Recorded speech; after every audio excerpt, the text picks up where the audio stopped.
진행 맡은 벌새라고 하고요. 저는 멸종반란 한국에서 돌봄 문화를 꾸려가는 일을 맡아서 하고 있고, 또 이런저런 행동이나 행사를 동지분들과 함께 만들어 가고 있어요. 다들 진심으로 환영하고 잘 오셨어요. 네. 녹화 안내를 드렸고, 저희가 온라인으로 모임을 할 때 다 같이 스피커를 켜고 한 번에 발언하게 되면 혼선이 있기 때문에 간단하게 표현할 수 있는 것들은 수신호로 안내를 드리고 있어요.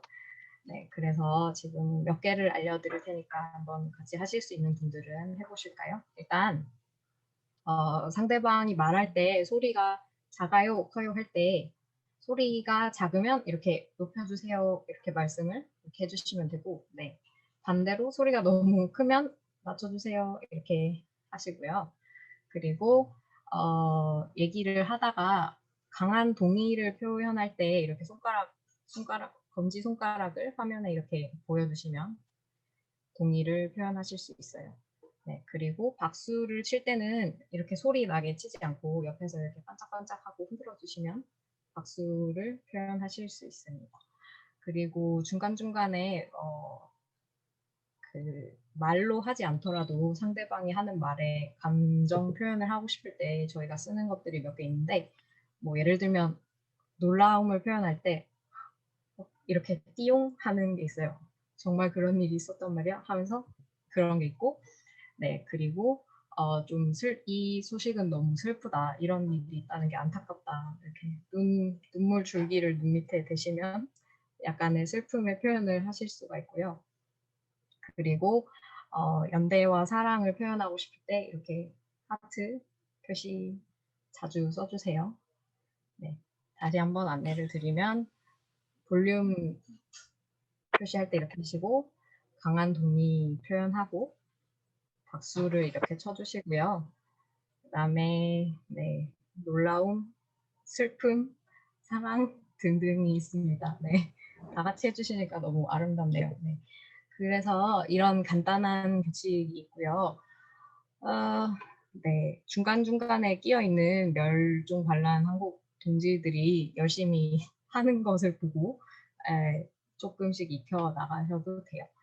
그리고 저희는 멸종반란 한국은 비폭력 네트워크이기 때문에 대화를 할 때 저희가 지켜야 하는 대화 코드가 있는데요. 여기서 서로 그저 의견을 나누고 사실을 교환하기보다는 조금 더 마음으로 소통을 할 수 있기 위해서 정한 대화 코드가 있어요. 제가 채팅창에 복사를 해서 보여드리려 하니 한번 읽어보시고 마음에 와닿는 부분이 있으면 그 부분에 유념을 하시면서 참여를 해주시면 좋을 것 같습니다. 네. 계속 참여자분들이 들어오고 계시네요. 그러면 오늘 순서도 알려드릴게요. 오늘은 아시다시피 7시부터 진행이 되고요. 9시까지 2시간 예정되어 있는데, 먼저 참가자분들끼리 서로 인사 나누는 체크인 시간 10분이 정도가 있고요. 그리고 7시 10분에서 20분까지 인사를 나누신 후에 7시 20분부터 8시까지는 저희 오늘의 길잡이 김사나 박사님께서 발제 나눠주실 예정이고, 8시부터 10분 정도 각자 쉬는 시간을 가졌다가 다시 10분에 돌아와서 소회의실에서 15분간 발제 들은 내용과 그 오늘의 이슈에 대해서 서로 느끼는 점, 생각하는 점을 나누고, 25분부터 대회의실에서 전체 토론으로 다 같이 얘기를 나눠볼 예정입니다. 그렇게 하면 8시 50분에서 9시가 되게 되는데, 그때부터는 할 말이 많이 남아있는 분들이 있을 수 있어서 자유 토론을 이어가실 수 있습니다.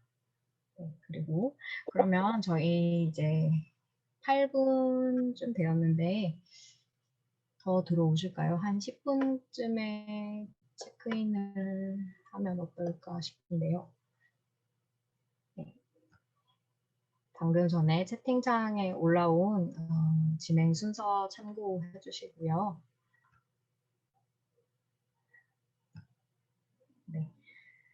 체크인을 하실 때 별로 이렇게 부담스러울 뭐 어떤 거지 하고 긴장하실 건 없고 각자 불렸으면 하는 이름으로 자신을 소개해 주시고 한 1인당 2분 정도 간단하게 뭐 요즘의 근황이나 내가 오늘의 기분 같은 거 간단하게 나눠 주시면 돼요.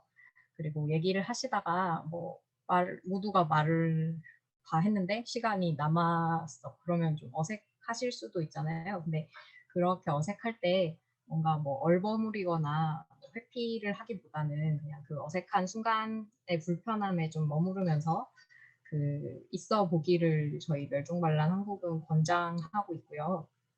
그렇게 하는 이유는 저희가 현재 처하고 있는 많은 문제들이 그 어색하고 불편한 것을 맞닥뜨리지 않고 제대로 직면하지 않고 얼버무려서 넘어갔기 때문으로 보고 있어요. 그래서 이렇게 대화하는 순간에라도 불편함이 찾아왔을 때 머무르시면서 그 순간에 있어 보시기를 추천드립니다. 그러면 10분이 되었으니까 저희 소회의실에 배정을 해드릴 건데 1인당 2분 정도 인사 나눠주시고 네, 상대방이 얘기할 때는 이렇게 눈으로 조용히 들어주시고 그렇게 서로 존중하는 대화하면서 인사 나누도록 하겠습니다. 소회의실 배정 끝났을까요? 네. 네, 그러면 회의실에 가서 네, 인사 나눠볼까요? 네, 이동할게요. 네, 그러면 10분 뒤에 뵙도록 하겠습니다. 그 참가해주신 분들도 뭐가 맞냐, 사실을 가려달라, 뭐 이런 발언을 남겨주신 분들도 있고, 근데 저희는 뭐 나무가 탄소를 얼마나 흡수하고 말고를 따지기 전에 좀 우리가 놓치고 있는 것들을 먼저 얘기해보자는 취지에서 오늘의 자리를 마련해 보았습니다. 그러면 오늘의 길잡이이신 김사나 박사님을 모셔보려고 하는데요. 김사나 박사님은 대한민국 최초의 영장류 학자이자 생태계 활동가로 활동하고 계시고 생명다양성 재단 사무국장님으로도 계신데요. 한번 인사 말씀을 요청드려도 될까요? 네, 모두들 박수로 환영해 주시길 부탁드려요. 안녕하세요, 네, 박사님. 안녕하세요. 김산화라고 합니다. 잘 들리시나요? 우선 멸종 반란에 이렇게 발제자로 나서게 돼서 굉장히 영광으로 생각합니다. 저는 한국 멸종 반란을 이제서라도 만나게 된 것에 대해서 굉장히 반갑고요. 저 혼자서 원래 멀리서 동지 의식을 많이 느끼고 있었는데 그동안에 이 나라와 세계를 위해서 아주 좋은 활동 해주신 것에 대해서 시민 한 사람으로서 감사의 말씀을 표하고 싶고요. 그리고 앞으로도 좋은 활동 부탁드리고 저도 할 수 있는 바를 모두 하려고 합니다. 제가 이제 화면 공유를 해야 되는 거겠죠? 네네, 화면 공유해 주셔도 될 것 같습니다. 화면 공유 권한을 호스트, 네, 드리도록 할게요. 활성을 해주셔야 제가 할 것 같습니다. 네, 공동 호스트 권한을 지금 드렸는데 화면 공유 되시는지 한번 해보시겠어요? 네, 고맙습니다.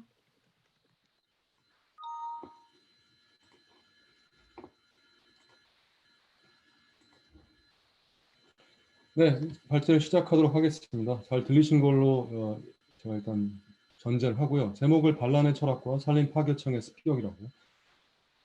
시시비비를 가리는 것을 되게 중요시 여기는 분들의 생각에는 벌써 뭐 편향됐다 이렇게 생각하실지도 모르겠어요. 근데 저는 그거야말로 오히려 출발점이 잘못됐다고 생각합니다. 확연하게 잘못된 문제에 대해서는 출발점 자체가 조금도 양보가 있어서는 안 됩니다. 그리고 그것에 대해서 오히려 50대 50의 자세를 처음부터 요구하는 것이야말로 애초에 그 사람들이 갖고 있는 전략이고 그것은 이미 그렇게 하는 순간 사실 많은 부분이 넘어가게 돼 있다고 생각을 해요. 나중에 그 문제에 대해서 다시 얘기할 수 있지만 어쨌든 저는 제목에서부터 제 입장을 분명히 밝히고 있죠. 물론 그렇지 않다면 여기 아예 초대되지도 않았겠지만 자, 그래서 왜 이런 스타워즈식의 시작을 하게 되었는지에 대해서 일단 머리에 좀 이미지를 넣어두시고 시작을 해보도록 하겠습니다. 멸종반란 분들은 아까 제가 서두에도 말씀드렸듯이 저는 이 시대에 굉장히 중요한 운동이라고 생각을 하고 만나 뵙게 돼서 정말 반갑게 생각해요. 사실 뭐 어떤 경우에는 뭐 과격하다, 뭐 이상하다, 뭔가 이런 것에 시달리고 있지만 사실은 그 누구보다 지구와 나 하나보다 더 나은 더 큰 세상을 걱정하시는 분들이라고 생각을 합니다. 저는 사실 영국에 제 처가 일하고 있어가지고 자주 왔다 갔다 할 일이 있었는데 케임브리지 트리니티 컬리지 앞에서 저 땅을 파서 난리가 난 사건이 한 번 있었어요. 엑스텐션 리벨리언 영국에서. 그때 그거를 직접 파는 건 못 봤지만 파고 난 이후에는 봤어요. 그래서 저기 땅이 완전히 엉망이 돼 있는 장면을 여러 번 본 적 있고 사실 이것 때문에 지역 주민도 많이 화가 났어요. 너무하다 뭐 이런 말도 있었고 어쨌건 그만한 이제 상황이기 때문에 한 걸로 저도 이해를 하고 그냥 그런 걸 저도 옆에서 보고 모임 몇 번 나간 적도 있습니다. 심지어는 그런 어떤 개인적인 경험담을 일단 시작을 해볼게요. 제목을 반란의 철학이라고 해서 저는 이런 거를 발제자한테 일관되게 요구하는 거가 참 재밌다. 그리고 멸종 반란의 철학이 묻어난다는 생각이 들었습니다. 저는 반란을 또 저항과 연결을 시켜서 생각을 합니다. 전기적 신호로서 구호로서 표현하면 이렇게 되는데 그냥 멀쩡히 잘 흐르고 있던 것이 뭔가를 만나서 갑자기 좀 삐걱삐걱하면서 저항이라는 것을 만나게 되죠. 이런 것들이 사실은 우리는 그냥 사회에서는 마치 좀 불필요한 걸로 생각되지만 사실은 저 회로에서 살아있는 생명 누가 됐든 간에 놓으면 다 저항이 되죠. 우주적인 얘기를 좀 해보려고 합니다. 제가 뭐 물리학을 잘 알아서가 아니라 반란의 철학과 굉장히 관련이 된다고 생각해서 하는 말입니다. 아시는 분 다 아시겠지만 연력학 제2법칙은 사물은 엔트로피가 증가하는 방향으로 진행된다고 말하고 있습니다. 그래서 잠시 어떤 질서가 유지되는 상황에서 시간이 흐르면 점점 더 질서가 오히려 망가지고 무질서가 증가하는 방향으로 증가한다. 사물의 어떤 기본적인 원리가 그렇다는 것이 연력학 제2법칙에 해당되는 얘기죠. 그래서 지금 여기서는 얼음이 고체 형태의 얼음이 시간이 지나고 온도가 변하면서 물이 되면서 좀 더 무질서도가 증가한다는 것을 말하고 있습니다. 그래서 이제 모래성 가지고 그런 얘기를 많이 하는데 모래성을 잘 쌓아서 질서를 좀 구축해 놓으면 시간 흐르면 파도가 살살 치면서 조금씩 모래성이 흐트러지죠. 바람도 불면서 이렇게 알갱이와 입자들이 제각기 다른 방향으로 가면서 잠시 성의 모습으로 되어 있고 우리가 봤을 때 이 모래성은 조금씩 허물어져서 이제 나중에 흔적도 없이 사라지게 됩니다. 근데 생물 또는 생명이라는 존재는 사실은 그런 연력학 제2법칙 안에서 일시적인 반란을 하는 존재라고 볼 수가 있어요. 사실 원래 이런 것을 학자들이 제기했던 의문입니다. 아니 무질서도가 증가하는 방향으로 원래 연력학 제2법칙이 하도록 돼 있는데 생물은 뭐냐? 갈수록 오히려 자기 조직화가 일어나지 않느냐? 오히려 질서도가 증가하지 않느냐? 이건 좀 이상하지 않느냐라는 의문을 제기하게 됩니다. 근데 원래 연력학 제2법칙은 닫힌 시스템 안에서 해당되는 얘기예요. 그래서 지구 전체라든가. 하지만 생명은 열려있는 시스템이거든요. 그러니까 생명 안에 생명 하나만 한정해서는 그것이 만약 질서도가 좀 증가한다 하더라도 어차피 열려있는 시스템, 즉 외부와 계속 자원과 물질을 교환하는 시스템이기 때문에 전체적인 틀로 봤을 때는 여전히 무질서도가 증가하는 게 맞다 이렇게 말하고 있어요. 하지만 어쨌든 생명의 그 명이 살아있는 동안은 어떤 이런 이 연력학 제2법칙과 같은 물리학 법칙을 거스르면 것처럼 보이면서 일시적인 반란을 하는 게 생명의 본성이라고 생각을 합니다. 그래서 이 아스팔트를 뚫고 나온 이 식물처럼 어쨌든 우리가 명이 이제 닿는 날까지 숨이 끊어지면 그때부터는 바로 썩기 시작을 하지만 무질서도가 바로 증가하기 시작하지만 그때까지는 일시적인 반란을 하는 존재라고 생각을 합니다. 그래서 여러분과 저는 다 살아있는 생명이고 그래서 우리는 생명에 반응하는 존재이고 엔트로피의 감소를 질서로 구현하고 있는 존재들이라고 생각하고 그래서 어쩜 우리가 모여서 이 저항의 기간이 주어졌을 때 이런 행동과 운동을 펼치는 존재가 아닌가 이런 생각을 했습니다. 그래서 이 만화에서 보이는 것처럼 그래도 잘못하면 저렇게 또 엉망이 되기도 해요. 물론 저렇게 엉망으로 보이는 저 생명조차도 자기 나름으로 조직이 된 겁니다. 어쨌든 간에 엔트로피가 원래 증가하는 방향으로 되는 생물도 저런 식으로 된다는 어떤 만화의 표현이었어요. 사실 생명 현상의 모든 위계, 원자에서 시작해서 점점 올라가서 DNA, 세포, 조직, 기관계, 개체군, 생태계, 그다음에 생물권 이런 것들이 그 생태계와 생명계의 모든 위계를 말하는데 모두 자기 조직화가 되는 사실 질서도가 증가하는 방향으로 가는 현상이라고 볼 수 있습니다.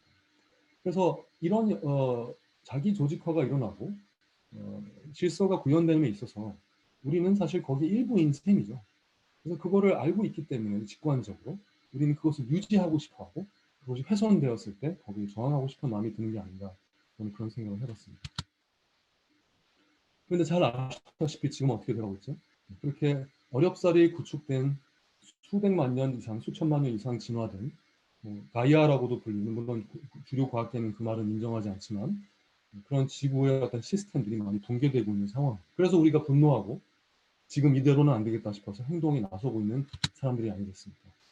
가만히 앉아서 기후 변화의 그런 눈앞에서 펼쳐지는 현상만을 그냥 목도할 수는 없기에 뭐라도 하고 싶고, 적어도 이게 잘못된 것에 대해서는 이것이 잘못된 것이라는 말은 하고 싶고, 그리고 그걸 이야기를 나누고 우리의 정신이라도 올바로 유지하고 싶어 하는 것이 우리의 정신, 사명이라는 생각이 듭니다. 저는 그래서 몇 가지 얘기를 일단 반란의 철학으로서 제시를 하고자 합니다. 첫 번째는 본질주의적 접근법을 고수하라입니다. 나중에 계속해서 나오는 얘기지만 산림청이 이번에 이슈뿐만 아니라 수많은 이슈들이 본질주의적인, 근본주의적인 접근을 오히려 이탈하고 싶어하는 접근법을 일부러 발휘를 합니다. 왜냐하면 본질적으로 접근하면 할수록 사실 할 말이 없기 때문이죠. 이런 모든 어렵고 복잡한 문제일수록 더 복잡하게 들어가야 된다고 말하는 사람들은 사실은 본질적인 접근이 갖고 있는 위험성을 잘 알기 때문에 그런 거예요. 본질적으로 접근을 하면 이걸 좀 진짜로 단순화하고 철학적으로 접근하면 사실 모든 사람들이 오히려 공감할 수 있는데 그렇지 않게 해야 다른 방식으로 논의를 유도할 수 있기 때문에 이런 접근법을 안 하고자 하는 세력이 있습니다. 열정반란뿐만 아니라 실제로 제대로 된 시민운동을 하고자 하는 모든 집단 또는 기관은 이런 본질주의적 접근법을 고수해야 된다고 저는 생각합니다. 두 번째는 전문가들에게 납치된, 하이잭된 이슈를 구출하라입니다. 이 소위 말하는 전문가, 저도 뭐 전문가라고 할 수는 없습니다. 저는 그것에도 목소리를 내는 사람인데 정확히 말하면 있잖아요. 이런 산림청의 이슈조차도 전문가가 없다고 할 수 있습니다. 왜냐하면 예를 들어서 산림에 대해서 알고 있다고 하더라도 산림의 정책이 기후변화와 관계되는 부분에 대해서 또는 국가 정책이 어떻게 디자인되어야 되는 부분에 대해서 그럼 그분이 다 전문가라고 할 수 있어요? 아니죠. 또 디자인을 또 정책을 전문가라고 하더라도 그럼 산림과 관계된 부분과 기후변화 또는 탄소 전문 저장고 관련된 부분에 대해서 전문가를 할 수 있을까요? 사실 정확히 따지면 모두가 전문가가 아닌 거예요. 그렇기 때문에 전문가들도 자기 역할은 있지만 절대로 그들이 이것을 점유 또는 독점하게 놔둬서는 안 됩니다. 그들은 항상 그렇게 하려고 하고 있지만 오히려 멸종 발언과 같은 분들의 말로 그것을 하이잭되고 납치된 이슈를 가서 특공대처럼 거기에 투입돼서 구출해야 되는 사명이 있다고 생각합니다. 마지막으로 하고 싶은 말은 뭐냐면 문제를 씌우는 틀을, 프레이밍을 절대로 양보하지 말아야 합니다. 그 프레이밍이 어떻게 되냐에 따라서 문제는 굉장히 달라집니다. 지금 산림청도 사실은 그런 의미에서 선제 공격을 한 거예요. 프레이밍 한 거, 나무 자르는 것이 오히려 도움이 된다는 식의 프레이밍을 한 겁니다. 물론 그래서 그걸 또다시 다른 프레이밍으로 맞서야 됩니다. 그 프레이밍을 인정한 상태에서 그냥 어느 나무가 또는 이런 벌채가 더 탄소가 더 많이 저장되느냐 안 되느냐 정도의 논의만 하면 사실은 문제는 끝난 거예요. 거기서 그냥 주저앉으면 안 되는 것이고 양보해서는 안 되고 오히려 진짜 세상을 걱정하는 사람들이라면 자신이 생각하는 문제에 대해야말로 가장 이 문제를 제대로 접근하는 방식이라는 것을 확신하고 물론 자기도 틀릴 수 있다는 어떤 기본적인 겸손함은 있어야 되겠지만 그 틀 자체를 쉽게 양보해서는 안 된다 이렇게 생각합니다. 그런 의미에서 한국의 맥락을 잠시 짚어보겠습니다. 저보다 모두 잘 아시려고 생각되지만 아시다시피 한국은 기후 악당 국가잖아요. 세계적으로 유명하잖아요. 정말 저는 해외 NGO들이나 이런 사람 만나면 진짜 쪽팔려 죽겠습니다. 우리가 이런 거를 그냥 그대로 두면서 무슨 뭐 봉준호 영화가 어떠니 뭐 윤여정이 무슨 상을 받으니 저는 그런 말 들을 때마다 바로 1초 다음에 바로 이 생각밖에 안 해요. 그 어떤 그런 소위 말하는 문화적인 성취가 있어도 그것은 거의 무의미하다고 생각합니다. 뭐냐면 세상의 가장 중요한 문제에 대해서는 이따위로 대하고 있기 때문에. 잘 아시다시피 우리나라는 지금 뭐 지난번에 8일을 교육부인데 항상 6, 7, 8, 9, 10 왔다 갔다 하서 10은 요즘에 거의 한 적이 없어요. 6, 7, 8, 9인데 이 중에서 진짜로 1, 2에서 10위까지 뭐 10위도 아니에요. 15위까지 전부 우리나라처럼 쬐끄만 나라는 그 어디에도 없어요. 다 큰 나라들이에요. 그나마 커서 그래도 어디 가면 좀 자동차 타는 게 좀 정당화되는 우리처럼 그냥 엎어지면 양팔이 그냥 각각 하나의 그런 그 편의점에 들어가도 거의 과장이 아닌 이런 나라에서 이 정도 탄소가 배출되고 있다는 거 정말 황당한 노릇이죠. 그것을 이렇게 하면 뭐 이런 식의 원 그래프로 표시가 되는데 모두가 다 알고 있지만 그래도 다시 한번 이것을 머릿속에 둬놓고서, 왜냐면 이거 역시 제가 갖고자 하는 프레이밍입니다. 한국이 사우스 코리아의 2%나 차지하는 이런 탄소 배출 안에서 이런 논의들이 벌어지고 있다는 걸 다시 한번 상기하고 넘어가도록 합시다. 뭐 많이 들어보셨겠지만 기후변화 CCPI 기후변화 대응지수 한 번도 1, 2, 3위를 준 적이 없죠. 왜냐하면 절대평가에서는 아직도 금은 동을 가릴 수가 없기 때문입니다. 이 정도의 위치를 줄 만한 국가 전 세계에 없어요. 우리나라는 아주 당당히 53위, 사실 옛날에 58위 한 게 올라갔어요. 아시겠지만 60국가 중에서 58위 같은 정말 치욕적인 걸 하다가 조금 올라간 게 53인데 이걸 가지고 발전이라고 할 수는 없겠죠. 그렇죠? 뭐 반에서 완전히 꼴찌를 하다가 한 두 단계 올라갔으면 뭐 그래도 칭찬해 줄 수는 있겠지만 자기가 그 교육비에 쓰는 돈이 지구의 10위 안에 든다면 이건 말이 안 되는 거잖아요. 그런 성적표는 거의 태워야 마땅한 겁니다. 환경 대응 지수 사실 28위가 된 건데 이것도 좀 웃긴 얘기. 원래 60이었어요. 어쩌다 갑자기 28위로 올라가는, 저는 이거는 뭔가 계산식에 문제가 있지 않았나 싶습니다. 왜냐면 60위 하던 게 갑자기 28위가 될 수가 없어요. 한 2년 안에. 뭔가 갑자기 크라이테리아를 좀 바꾼 느낌인데 어쨌든 제가 이걸 보여드린 이유는 그 중에서도 저기서 아래에서 보시면 에코시스템 바이탈리티에 해당되는 랭크가 바이오다이버시티 앤 해비텟 이 84위, 에코시스템 서비스가 100위입니다. 즉 서식지 또는 생물 다양성 관련되는 것이 지속적으로 언제나 굉장히 낮습니다. 굉장히 낮아요. 근데 여기 1위 되고 있는 폴루션 에미션 있죠? 우리 이런 오염 대기 배출에 대한 규제, 이거 좀 황당합니다. 요즘에 제가 우리나라가 1위 할 날은 아니거든요. 이거 좀 문제가 있다고 생각해요. 특히 뭐 미세먼지 때문에 과거에 무슨 우리나라의 실제 미세먼지 뭐 반은 국내에서 나온다 이런 말도 있는 판에 1위는 좀 문제가 있어요. 여기서 하고 싶은 말은 그것이 아니라 생물 다양성, 서식지, 생태계 이쪽으로는 주구장창 진짜로 못하고 있는, 여기서 그보다 못하는 것은 거의 없을 정도인 것을 생각을 하고 넘어가야 됩니다. 왜냐하면 그것도 또 하나의 중요한 맥락이에요. 우리가 이 산림청의 프로젝트를 평가함에 있어서요. 그래서 한국의 국토 상황은 빨간 지역이 보호 지역이고 파란색이 개발 지역입니다. 처참하죠. 게다가 굉장히 파편화됐다는 건 알 수 있어요. 백두대간 그렇게 얘기 많이 하고 그거는 그래도 지키는 것처럼 얘기하는데 그래요. 조금은 지켜졌어요. 하지만 전체적으로 봤을 땐 미비하기 짝이 없습니다. 이런 것들이 계속해서 펼쳐지는 이유는 가장 크거는 뭐냐면 여기 지금 이 장면은 악마한테 영혼을 파는 어떤 학자의 그림이에요. 우리나라에 정말로 안타깝지만 어용학자, 영혼을 파는 학자가 너무 많습니다. 제가 무슨 근거로 이런 얘기 하냐고요. 어떤 이슈가 나올 때마다 제가 얼마나 피곤한지 압니까? 제가 전공하는 건 사실 영장류학인데 저랑 소수의 사람들만 진짜 이런 식의 적어도 학계에 있다고 할 수 있는 사람 중에서는 너무 목소리를 내는 사람이 없어서요. 여러분 그래서 아까 질문을 먼저 보니까 아니 그래도 거기도 산림청이나 국립산림과학원 전문가들 많을 텐데 그분들은 정말 그렇게 생각이 없을까요? 제가 지금 그거에 대해서 나중에 다시 얘기하겠습니다만 생각이 있고 없고를 떠나서 진짜로 제대로 목소리 내는 사람은 너무 극히 적다라는 거는 꼭 얘기하고 싶어요. 자, 그래서 나무 얘기를 이제 본격적으로 해보겠습니다. 나무가 이렇게 각광을 받게 된 이유는 그것이 기후변화에 대한 자연 해결책으로 갑자기 급부상했기 때문에 나무의 중요성에 대해서 누구나 꽤 알고 있었지만 특히 이 사이언스지에 대해서 나온 연구는 어떤 걸 주장했냐면 지금 현재 기존의 숲, 경작지, 도시, 그러니까 한마디로 어떤 용도가 있는 또는 용도가 없더라도 생물이 살고 있는 서식지를 다 제외한 곳, 특히 약간 유휴지라든가 소위 말하는 좀 놀고 있는 지역, 여기서 놀고 있다가 자연을 포함시키는 게 아닙니다. 자연은 빼고 에다가 나무를 제대로 심으면 지금까지 배출한 탄소의 4분의 1을 흡수할 수 있다는 연구를 냈고 이게 큰 이슈가 됐습니다. 물론 그 논문에서도 사실은 그걸 실행 가능하더라도 사실 나무가 성장하는데 기간이 많이 걸리기 때문에 또 그동안에 그걸 불충분하고 여기서 4분의 1이라는 것은 과장됐다라는 반박 논문이 실렸고 그것에 대한 재반박 논문도 실리고 공방이 좀 있었어요. 근데 어쨌든 간에 이때부터 Natural Climate Solution이라는 것이 꽤 버즈워드가 되고 좀 유행어가 되면서 많은 국가들이 그래 나무 좋다 약간 이런 분위기가 형성이 됐습니다. 그래서 최대 녹화 가능 총량이라든가 녹화 잠재 지역에 대한 이런 어떤 계산을 하면서 사실 꽤 아직 할 게 많이 있고 이것을 한다면 상당히 크게, 왜냐면 사람들이 경제나 일상생활에서 줄이는 게 너무 시원찮으니까 이런 식의 좀 돌파구를 좀 마련할 수 있지 않을까라는 생각을 해봤던 것이죠. 그래서 그것과 함께 같이 펼쳐졌던 것이 또 리와일딩, 저는 활생이라는 말로 번역을 했는데 다시 야생으로 좀 돌려놓자. 그냥 녹화만 하는 것이 아니라 그것이 온전한 서식지일수록 생태계가 제대로 갖춰질수록 오히려 탄소가 오히려 잘 저장된다.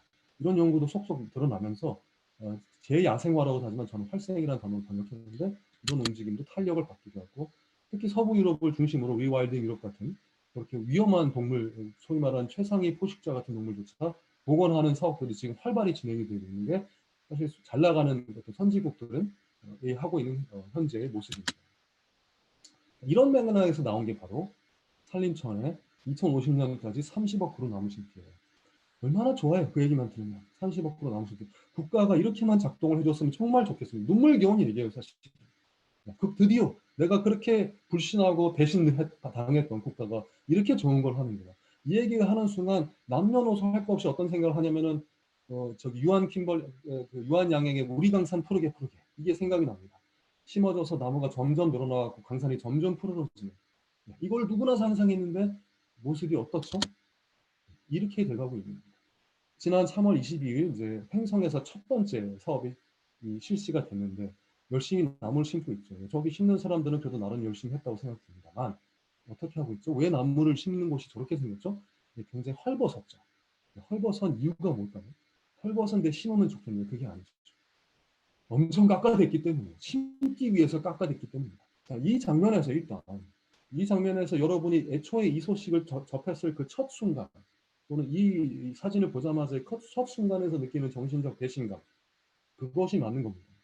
아니 나무를 심으면 나무가 있는 데에다 심지 않고 당연히 딴 데다 심어야지. 나무에 있는 곳을 베고 심어? 이게 말이나 되라고 여러분이 상식적으로 했었던 그 거의 반사신경과 같은 그 반응 있죠. 그것을 신뢰하십시오. 왜냐하면 그것이 맞는 것이니까. 그것이 아니라고 전문가들이 어떤 기형적인 궤변적인 논리를 펼치고 있는 게 현 상황이지만 그렇지 않습니다라는 걸 저는 여러분한테 일단 강력하게 먼저 얘기하고 시작을 해보려고 합니다. 그들이 얘기한 걸 아주 간략하게 요약해 보겠습니다. 연급 구조를 개선한다. 나이를 등급으로 나눴다는 뜻입니다. 그래서 1년, 0에서 10년, 11년에서 20년, 21년, 30년 이런 식으로. 근데 6등급밖에 없어요.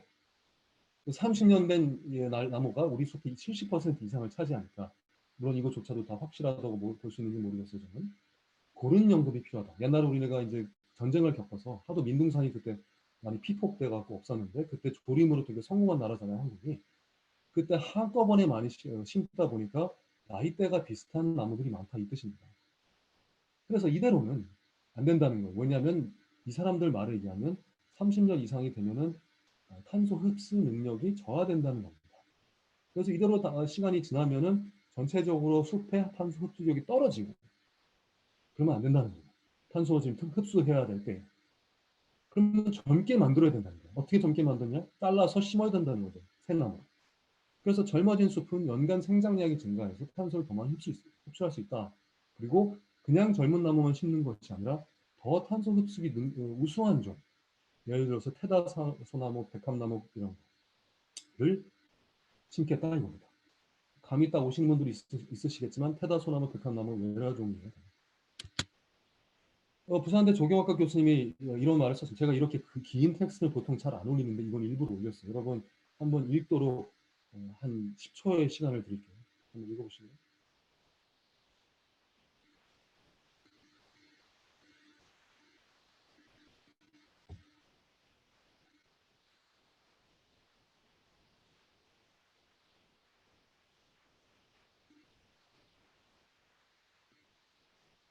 10초가 아직 10초는 지났고 분명히 다 안 읽으신 분 계시겠지만 너무 오래 계시면 제가 시간 벌려고 이런 거 하는 거라고 생각하실까 봐. 그래서 제가 다시 말씀드릴게요. 6개 등급으로 나눴다는 자체가 황당하다는 겁니다. 부산대 조경학과 홍석환 교수님께서는. 사람으로 치면 13살이에요. 일단 그렇게 나오는 거예요. 엄청 젊은 거예요. 나무의 수명에 대해서는 잘 알려져 있잖아요. 한 200년 산다고 보통 평균 내요. 근데 사실 제대로 그래서 200년을 계산을 하면 20등급 정도는 해야 된다는 거예요. 20등급. 사실 나무가 진짜로 살 수 있는 그 수명을 계산하면 그렇다는 겁니다. 근데 20등급까지 하면 현재 산림청의 구분에 따르면 그 위에는 0이라는 거예요. 그렇잖아요. 6등급까지밖에 안 되는 거예요. 17살, 20살, 21살, 30살 이런 식으로. 그 얘기는 뭐냐면요. 나무가 살 수 있는 윗등급이 없다는 걸 오히려 증명한다는 거예요. 홍석환 교수님 말씀은.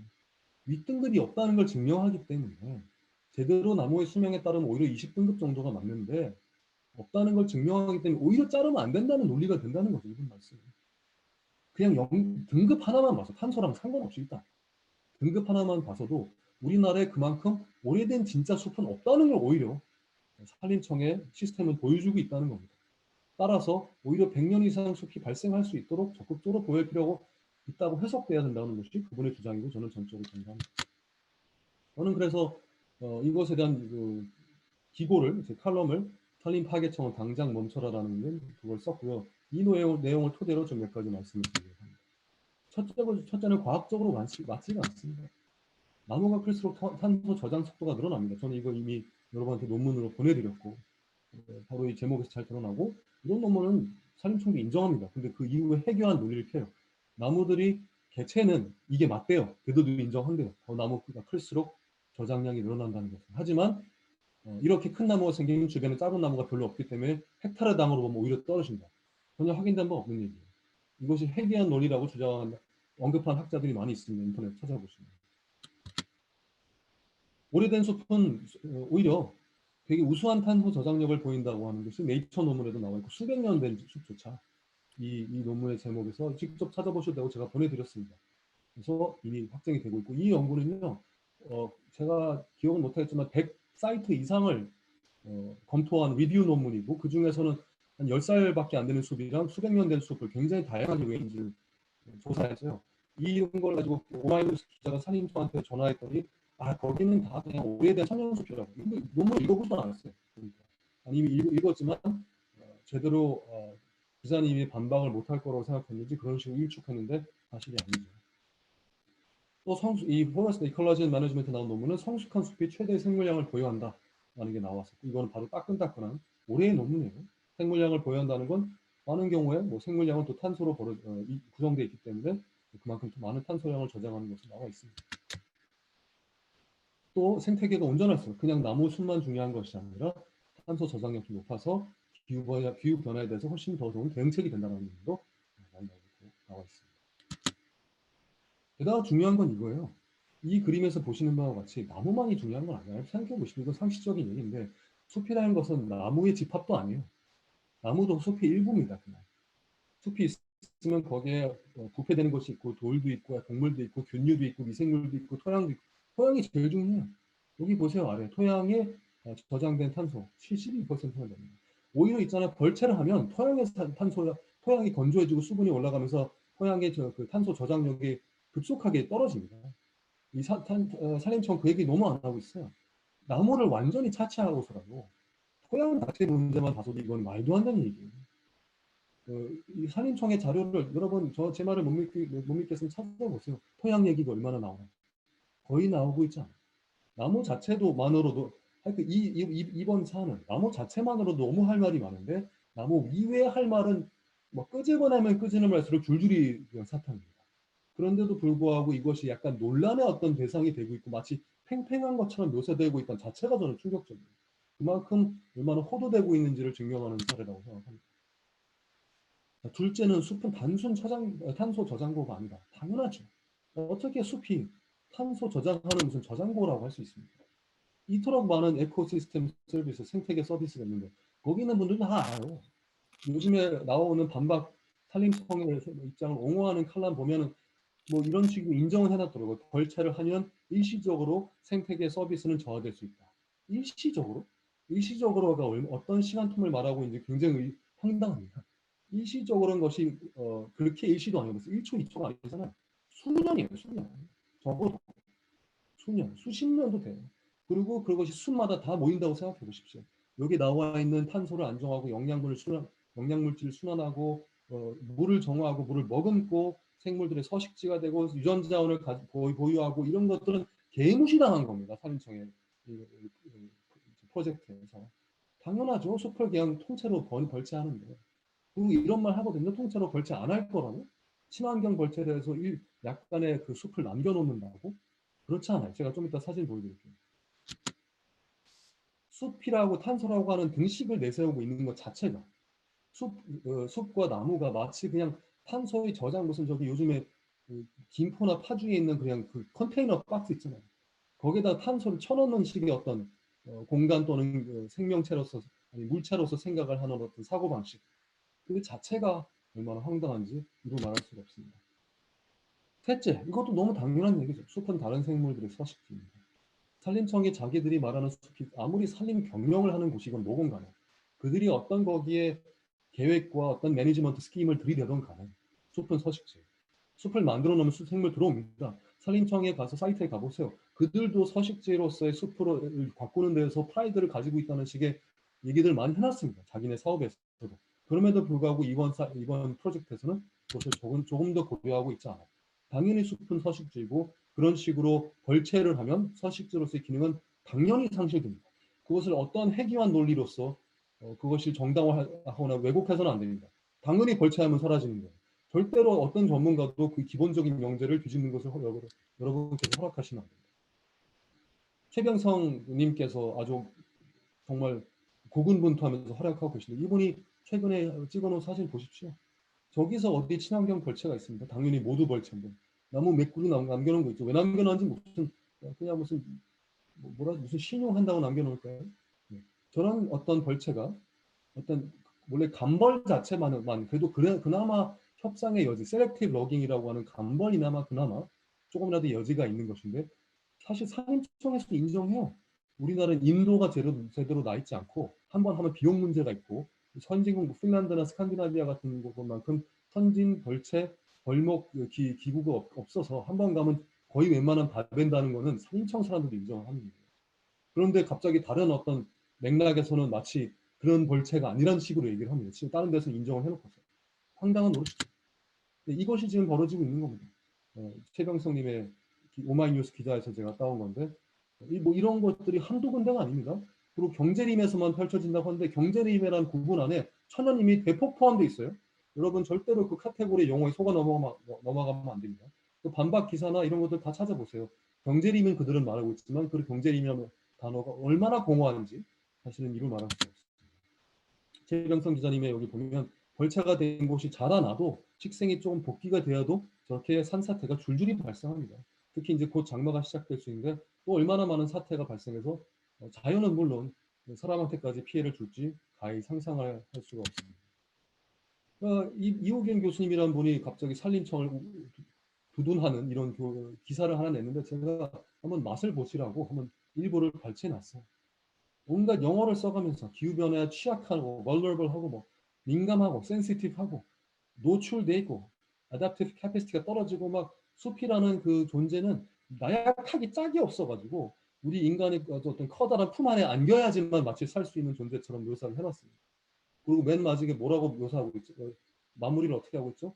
산림과학은 정상적 산림 관리를 위한 학문이다. 뭐 누가 뭐랍니까? 누가 산림과학에 대해서 질문했습니까? 산림 깎지 말라고 그랬죠. 이런 식으로 본인들의 산림과학이 정상적이라는 말을 하는 것이 아까 제가 처음에도 말씀드렸습니다만 자신들의 이 행태가 자신들의 학문에서부터 기인하고 있다는 이런 식의 논리를 펼치는 것이 사실은 그들이 공지에 몰렸다는 걸 사실 보여주고 있어요. 왜냐하면 아무도 묻지 않은 것을 얘기하고 있잖아요. 보통 싸울 때 그런 거 하는 사람은 지고 있는 사람이잖아요. 적어도 논리로선 숲은 계속 잘리고 있지만. 근데 핵심은 이겁니다. 이 모든 종류의 무슨 산림이 얼마나 많은 탄소를 저장하느냐 안 하느냐, 국립산림과학원 사람들이 말이 틀리냐 안 맞냐 라는 것이 핵심이 아니에요. 그 전문가들이 계속 하고 있는 말, 이것이 정책이 올바르냐 안 올바르냐도 핵심이 아니에요. 핵심은 뭐냐? 대체 무슨 낯짝으로 감히 숲한테 탄소 흡수의 부담을 단 1mg이라도 지우느냐가 핵심입니다. 우리가 다 싼 똥인데 무슨 낯짝으로 숲한테 조금이라도 그걸 부담을 해야 된다는 식의 논리를 피느냐가 핵심이에요. 그것은 사람들이 제대로 얘기하고 있잖아요. 그레타가 말한 것처럼 How dare you? How dare you? 감히 숲이 무슨 조금이라도 기능을 해야 되는 것처럼 이미 열심히 하고 있고 어머니처럼 우리가 싸놓은 똥을 그렇게 열심히 흡수하고 있는데 좀 모자란 것 같아. 내가 생각한 것보다 여의치가 않아. 생각보다 별로야. 특히 나이 들면 좀 아닌 것 같아. 라는 생각으로 숲이 하고 있는 것을 업신여기고 있는 기가 막힌 발상이에요. 그래서 제가 이 핵심의 문장을 이렇게 큰 폰트로 여러분한테 다시 보여드리고 있는 겁니다. 핵심인 이겁니다. 숲에 단 한 톨이라도 탄소를 부담시키는 생각을 한다면, 그따위 생각을 한다면 당연히 남는 질문인 거죠. 대체 우리는 뭘 부담하길래? 여러분, 기후변화라는 단어가 한국 사회에 나온 이래로 피부에 느끼는 정책 단 한 개라도 있습니까? 그것 때문에 갑자기 뭐 지하철 역사가 엄청 어두워져서 사람들이 막 불 켜고 다니나요? 아무런 정책이 없어요. 경제 수송 발전 부분에 아무런 정책이 없어요. 문재인이 정권에서 원전을 좀 줄이려고 한 거 외에. 근데 그것도 결국 석탄 발전 증가로 이어졌잖아요. 우리는 숲에 하나라도 부담시키려면 당연히 해야 되는 것은 진짜 숲에다 그 정도 부담하면 우리가 이만큼을 부담하는데 그런데 숲에도 조금 해야 되지 않을까 정도의 맥락을 꺼내도 바르르 떨어야 될 판인데 우리는 아무것도 안 한 채 숲에다가 부담시키고 있다는 것. 이것이 사실 핵심입니다. 그래서 제가 이렇게 칼럼에서 이 말로 제가 마무리했습니다. 숲은 인간이 싼 똥을 치워놓는 정화조가 아니고 정화조가 크기가 좋니 정화조 효율이 높니 낮니는 전혀 논란의 핵심이 아닙니다. 게다가 어차피 그 나무가 세계에 충분하지도 않아요. 나무로 다 해결된다고 아무도 얘기한 적 없어요. 나무는 부차적인 거예요. 하면 좋다는 거예요. 그리고 큰 도움이 됩니다. 그걸 통해서 오히려 지금 많이 계속 관성이 심화된 서식지 파괴와 생물 다양성 감소의 것까지 그런 그 트렌드까지 되돌릴 수 있기 때문에 좋다는 것이지 언제 그것이 모든 것을 구한다고 아무도 말한 적이 없어요. 숲의 탄소 저장은 너무나 고마운 은혜이자 덤이지 우리의 뻔뻔한 권리가 아니에요. 제일 중요한 건요. 산림청이 언제 산림청에 자기의 관할 영역 안에서 이 탄소 문제를 누가 다 해결하라고 했습니까? 산림청이 갖고 있는 자기네들이 할 수 있는 그 분야 내에서 누가 다 해결하라고 했습니까? 한 적 없어요. 그런 식으로 갑자기 문제를 프레이밍한 것뿐입니다. 가장 어처구니 없는 건 이거예요. 심지어는 그 과학자라는 사람들이 이런 말을 합니다. 가꾸지 않는 숲은 쇠퇴한다. 인간의 손길이 닿지 않는 숲은 쇠퇴한다고 말하고 쇠퇴란 게 뭐죠 도대체? 이것이 파푸아뉴기니아의 거의 천여림에 해당되는 primary forest입니다. 여러분 눈에는 이것이 쇠퇴한 것으로 보이나요? 사람의 손길을 닿아야지만 숲이 온전한 숲이거나 무슨 좋은 숲이 된다고 하는 주장은 그렇다면 아마존이나 파푸아뉴기니아나 뭐 가나나 이런 곳에 있는 콩고에 있는 이런 숲은 마치 뭔가 열등한 숲처럼 말하고 있는 겁니다. 이것은 너무너무 황당해서 사실 거의 말할 필요가 없는 거죠. 근데 요즘에 어떤 일이 벌어지고 있는지 아세요? 갯벌 해수부에서도 똑같은 일이 벌어지고 있습니다. 그냥 갯벌보다 염습지가 더 탄소 저장을 많이 한다고 있는 갯벌을 어민의 생계터를 제외한 모든 갯벌을 염습지로 바꾼다고 합니다. 정확히 산림청 30억 구루 사업과 구조적으로 일치한 사업이에요. 그래서 제가 이번에 또 이걸로 칼럼을 썼습니다. 당신들은 찾아주셔도 됩니다. 그래서 이제는요, 저만이 아니라 많은 분이 저희 인사인 최재천 교수님을 위시해서 또 최준우 박사님, 제가 존경하는 최준우 박사님과 많은 학자들께서 또는 시민들께서 산림청 해체를 요구하고 있습니다. 실제로. 그리고 이 담당 업무를 환경부로 이관해야 된다고 말하고 있어요. 이것을 당당히 요구해야 됩니다. 이따위로 할 바에는 산림청은 해체되고 부속 관련된 모든 그 권한은 환경부로 이관해서 그들이 말하는 그런 어처구니 없는 산림 경영을 모두 폐기하고 이제 지속 가능한 사회를 위한 특히 우리 멸종 반란이 추구하는 철학에 합당한 방향으로 모든 정책들이 개편돼야 된다고 생각합니다. 그래서 산림 파괴청의 습격에 맞춰서 제다이에 해당되는 여러분, 특히 멸종 반란 분들에 대해 제가 이제는 여러분이 분연히 들고 일어나셔야 된다는 말씀을 드리면서 이번 스타워즈 테마까지 동원한 저희 발제는 여기서 마치도록 하겠습니다. 감사합니다.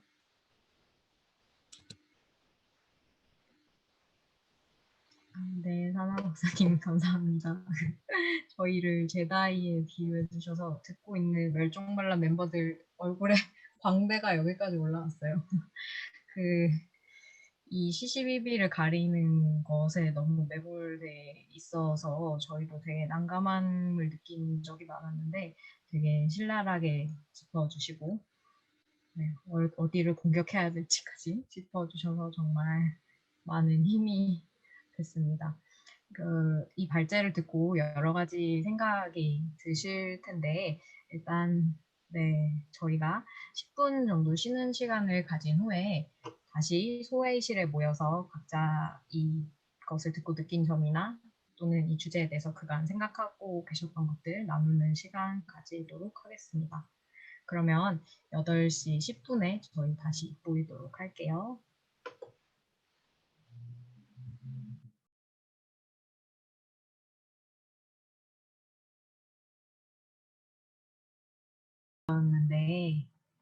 잘 쉬고 오셨는지 모르겠습니다.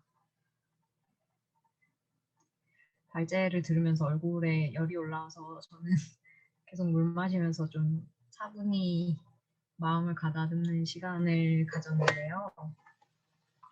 그러면 저희가 방금 발제를 들은 것에 대한 여러 가지의 느낌과 앞으로 우리가 어떻게 하면 좋을지에 대해서 간략하게 저희 감상과 생각을 소회실에서 나눠보려고 하는데요. 우리 아까 체크인 했던 그런 방식으로 소회실에 들어가서 얘기를 나눠보려고 합니다. 시간이 15분 정도가 주어져 있는데 한 분당 2분에서 3분 정도 돌아가면서 골고루 의견이나 생각을 서로 나눠주시면 좋을 것 같아요. 네, 그러면 회의실을 지정해 드릴 텐데 그 전에 저희가 구글 폼에 각 회의실마다 기록 링크를 드릴 건데 가능하시다면 방에서 한 분씩 정도 참가자분이 자원해 주셔서 방에 그 소회실에서 오간 내용을 간략하게 기록해 주시고 그 15분 정도의 그 토론이 끝난 후에 대회의실에서 이런 얘기가 오갔습니다 라고 간략하게 공유해 주시는 역할 맡아주시면 좋을 것 같아요. 그러면 저희가 링크를 드렸는데 잠시만요. 방금 채팅창에 그 기록할 수 있는 링크가 나갔어요. 그 각자 계신 소회실마다 1, 2, 3, 4, 5, 6 번호가 있잖아요. 거기에 맞게 문서에 상응하는 숫자의 문서 링크에 들어가 주셔서 방에서 오가는 이야기를 간단하게 기록하시면서 자유롭게 토론해 주시면 좋겠습니다. 그러면 방 배정이 됐으면 소회실 입장 부탁드려도 될까요? 네, 이동할게요. 15분 뒤에 뵙겠습니다. 근데요, 저희가 오늘은 소회실이 6개가 있었어요. 그래서 소회실마다 한 짧지만 1분 30초 정도 드리고 한 그 정도 시간 안에 각자의 회의실에서 나누셨던 얘기들 들어보는 시간 가지려고 하는데요. 소회실 1에 계셨던 분 계실까요? 네. 소회실 1이요? 네. 저희 같아요. 네. 어디서부터 얘기해야 될까요? 그냥 기억나시는 것들 우선 마음에 개인 남는 것들. 소유, 네. 그 사유지의 벌채에 대해서 이제 그거는 어떻게 된 건가 얘기를 할 때 이제 어떤 기사에서 난 내용을 토대로 얘기해 주시기를 그 개인 사유지긴 하지만 그 벌목을 할 때 들어가는 그 사용 금액에 대해서는 국비 50%, 지방비 50%로 해서 지원을 받았고 소유자는 돈을 내지 않았고 심지어는 나뭇가스 주고 있다라고 얘기를 하시더라고요. 그리고 이번에 그 김사나 선생님의 그 발제를 통해서 구체적인 그런 이유에 대해서, 근거에 대해서 전문가의 의견을 듣게 돼서 너무 좋았고 넓은 시각을 배울 수 있었다. 그리고 멸종 반란에서만 이 좋은 강의를 듣게 된 게 아쉬웠고 좀 더 많은 사람들이랑 공유했으면 좋겠다. 그런 말씀도 해주셨고요. 그리고 또 좋은 의견이 나와서 문제가 잘 해결됐으면 좋겠고 국민청원이 좀 더 많이 알려져서 20만 명 달성해서 뭔가 대책이 나왔으면 좋겠다라고도 말씀해 주셨어요. 그리고 저 같은 경우는 그 벌목에 대해서 그 단지 그게 나무만 바라봐서 이게 나무만의 문제가 아니고 그 외적으로 거기 살고 있는 생태계 파괴가 저는 굉장히 심각하다고 느끼고 있는 중이었는데 그거에 대해서도 이제 말씀해 주시고 또 그 나이가 많은 나무가 탄소 배출, 그러니까 탄소 흡수량이 떨어진다는 것도 이제 과학적으로도 맞지 않다고 말씀해 주셔서 되게 속이 시원했습니다. 이상입니다. 네, 오고 간 얘기 정성스럽게 나눠주셔서 너무 감사드려요. 소혜씨 이 내용 나눠주실 분 어느 분이실까요? 네, 안녕하세요. 안녕하세요. 제가 간단하게 공유를 드리면 일단 그 박사님 강의로 이제 이 반박의 여지가 없어졌다 그런 말로 일단 먼저 열어주셨고, 그러니까 생명의 원리부터 이제 이 산림청 이슈까지 너무 자연스럽게 진짜 논리적으로 설명해 주셔가지고 반박의 여지가 없는 것 같다 이렇게 말씀해 주신 분이 있었고, 또 한 분은 뭔가 이제 이 행사를 여실 때 이제 좀 다른 의견을 가진 분들이 많았고 좀 헷갈려 하시는 분들도 있었는데, 그래서 직감보다는 과학적으로 사고해야 되나 이런 헷갈리는 부분들이 있었는데 그런 것들이 좀 해결이 되고 속에서 좀 이게 과학적으로 접근하는 것보다 직감으로 더 접근하는 게 맞다 그렇게 말씀을 해주셔가지고 좀 마음이 편안해지고, 또 이제 이번 여름에도 좀 홍수 나고 하면 산사태가 일어나면서 그런 이제 베어진 나무들, 베어진 숲, 산림 옆에 사는 분들도 피해를 입을 수도 있지 않을까 그런 걱정도 있었고요.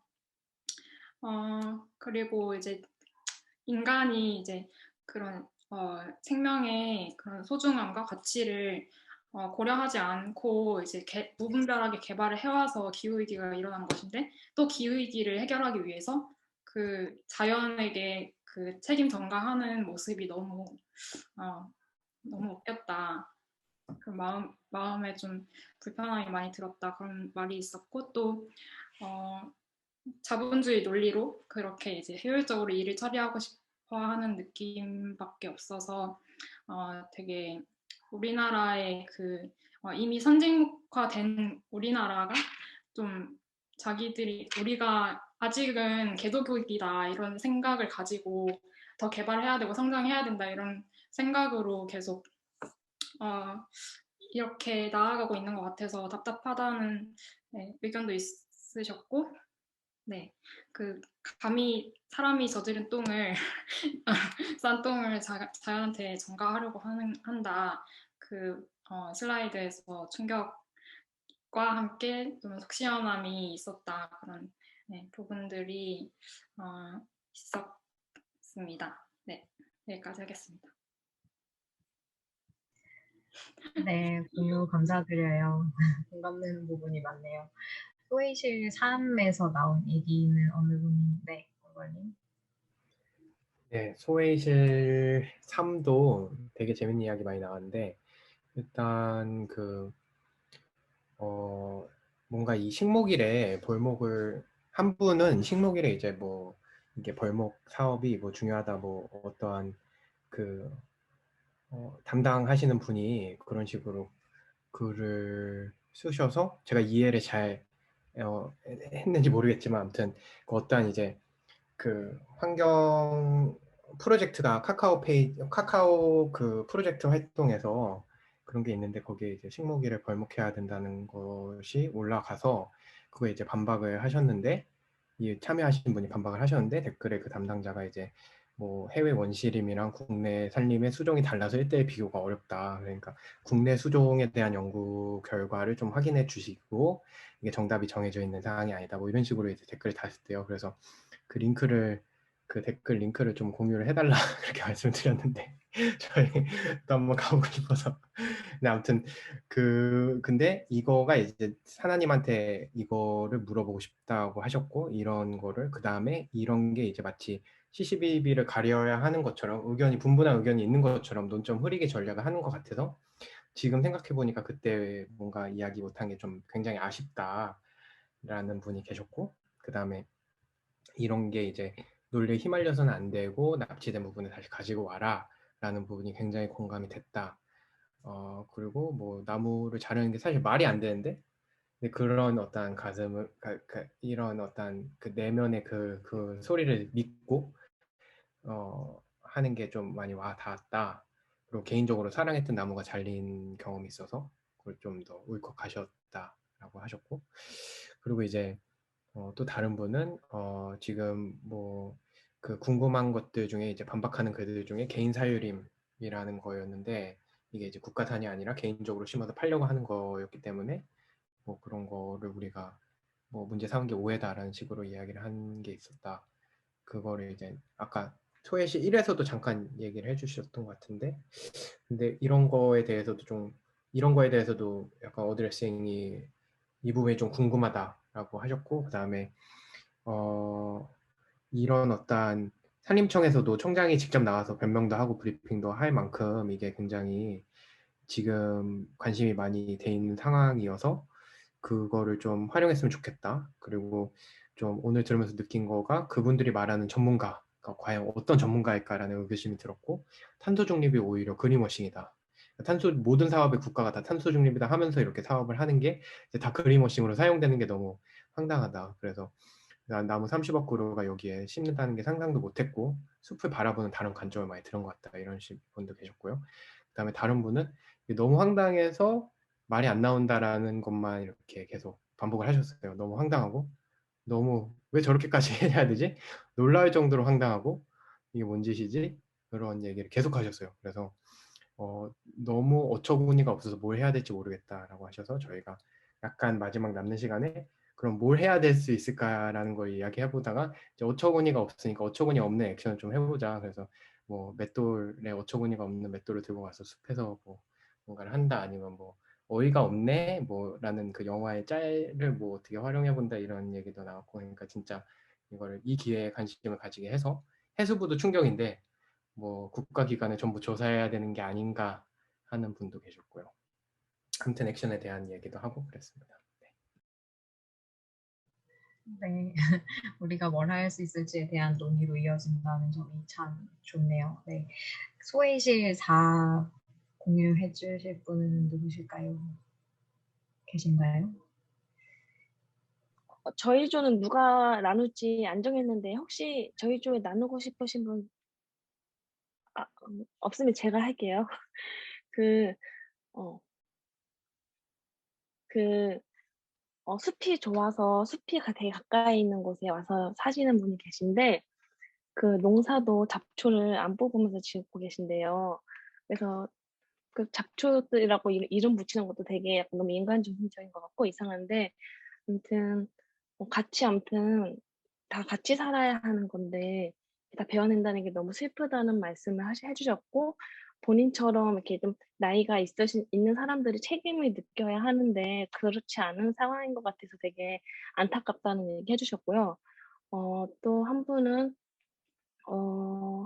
그 되게 나무가 베어지거나 이런 환경이 파괴되는 것을 보면 마음이 되게 아프고 감성적으로 받아들이게 되는데, 그렇게 받아들이는 게 다른 사람들에게는 어떻게 보면 편향적으로 좀 극단적으로 보이지 않을까, 이런 염려가 있으신 것 같아서 조금 편향되지 않은 시선을 가지려고 노력을 하신다는, 그게 중요할 것 같다는 얘기 해주셨어요. 그래서 오늘 발표도 한쪽에 치우친 어떤 자료들이 많았다면은 좀 더 객관적, 좀 더 여러 이렇게 입장을 들어보는 그런 연구도 좀 들어봐야 될 것 같다, 이런 의견 주셨던 것 같은데, 제가 잘못 전달했으면은 혹시 이따가 수정해 주시고, 또 다른 분은 발제 들으면서 속이 많이 시원하다고 해주셨고, 어, 그런 말씀 해주셨어요. 필요가 없어지고 쓸모가 없을 때 다 베어내거나 없애는 것이 그 자연을 없애는 게 사실 어떻게 보면 나의 존재 자체도 내가 필요 없어지면, 쓸모 없어지면 그렇게 될 수 있는 것이 아닐까 하는 좀 차원에서 좀 존재론적 불안을 느끼신다고 해주셨는데 참 공감이 많이 갔고요. 우리가 쓸모 있는 존재가 되고 싶다는 욕구를 갖는 것에 대해서 조금 문제 의식을 나눠주셨고, 그리고 네, 이 부분은 직접 전달해 주시면 좋을 것 같아요. 그 과학과 객관, 기술 이런 거에 대해서 얘기해 주시다가 끊겼는데 혹시 영진님 이 얘기 나눠 주실 수 있을까요? 네. 네, 사실 아까 얘기가 끊겼긴 한데 제가 이렇게 막 정리된 거가 아니라서 이렇게 다 들으시는데 말씀드릴 만한 건지 잘 모르겠지만, 그러니까 객관이라는 것조차도 어쨌든 그냥 사람이 사물이나 이런 어떤 현상을 인식하는 게 결국은 자기 경험이랑 자기가 배운 거, 그냥 보고 들은 걸 바탕으로, 그리고 주변 사람들이 어떤 것에 주안점을 두는지, 그냥 우리가 결국은 받아들인 정보에 의해서 객관이라는 걸 짓는 건데, 사실 이게 이 직관과 객관, 감성적이다, 이성적이다라는 걸 사실 나누는 것 자체가 사실 그렇게까지 큰 의미가 있나라는 생각이 들어요. 그러니까 과학과 이성을 되게 중요시하면서 결국은 우리의 직관이 다 되게 무시된다라는 느낌을 받고, 아까 토론방에서 얘기가 나왔기도 한데 처음에 산림청이 이런 정책을 냈다라는 거에 대해서 내가 이상한가? 라고 느끼신 분들이 이제 있다고 하셔서, 그러니까 나는 나무가 베어지는 게 슬픈데 나무가 베어지면 안 될 거라고 생각을 하는데 국가 정부가 나서서 저 정책을 추진하는 것 자체가 내가 잘못됐나라고 먼저 접근을 하는 것 자체가 뭔가 우리가 스스로의 어떤 존재나 자신에 대한 어떤 그 믿음 자체 굉장히 약화되어 있는 거 아닌가. 자신을 탓하고 그냥 전문가가 옳다라고 믿게끔 이미 학습이 되고 그들이 객관적이고 그들이 이성적이고 나는 되게 약한 존재다라는, 아까 그 발제문에서 숲은 되게 약하니까 보호해야 하고 관리해야 된다라고 이제 어떤 교수님이 이제 쓴 그 칼럼을 보여주셨잖아요. 저는 사실 그 관점이 그냥 인간이 지금 전문가가 아니라고 하는 우리 일반인들한테도 사실 그 관점이 주입되어 있는 게 아닌가, 이런 생각을 가지고 아까 객관이니 주관이니 하는 얘기를 했었습니다. 네, 이상입니다.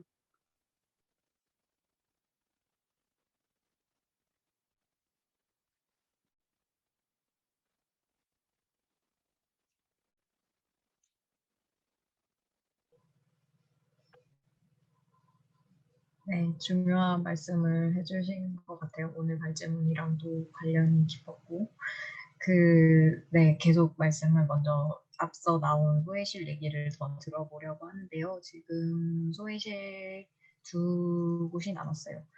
소외실 5에서 나눈 얘기를 공유해 주실 분은 누구실까요?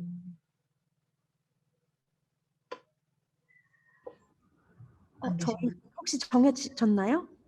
저 5조였는데 정해졌나요? 자원해 주실 분 혹시 계실까요? 없으면은 제가 하겠습니다. 네. 저 5조였는데 저희 조에서는 어떤 저희 조에서 일단 나온 감정들을 공유를 먼저 드리고 싶은데 산림청이 어떤 짓을 하고 있는지 사실 잘 몰랐는데 오늘 알게 되어서 놀라고 화가 많이 났다. 놀라움과 어떤 화, 그리고 이렇게 숫자로 환원하에서 나 숲이라는 존재를 숫자로 환원해서 생각하는 것에, 도구적으로 생각하는 거에 되게 어리둥절하다, 어이가 없다, 이런 감정, 그리고 속상하다, 기가 막히고 숲에게 미안하다, 이런 감정들이 좀 나왔어요. 그래서 좀 전반적으로 숲을 되게 인간 중심적 관점에서 도구적으로 바라보고 이런 산림청이 대안을 내놓았다는 거에 대해서 문제의식을 많이 공유를 해주셨고요. 되게 불편한 마음도 공유를 많이 해주셨어요.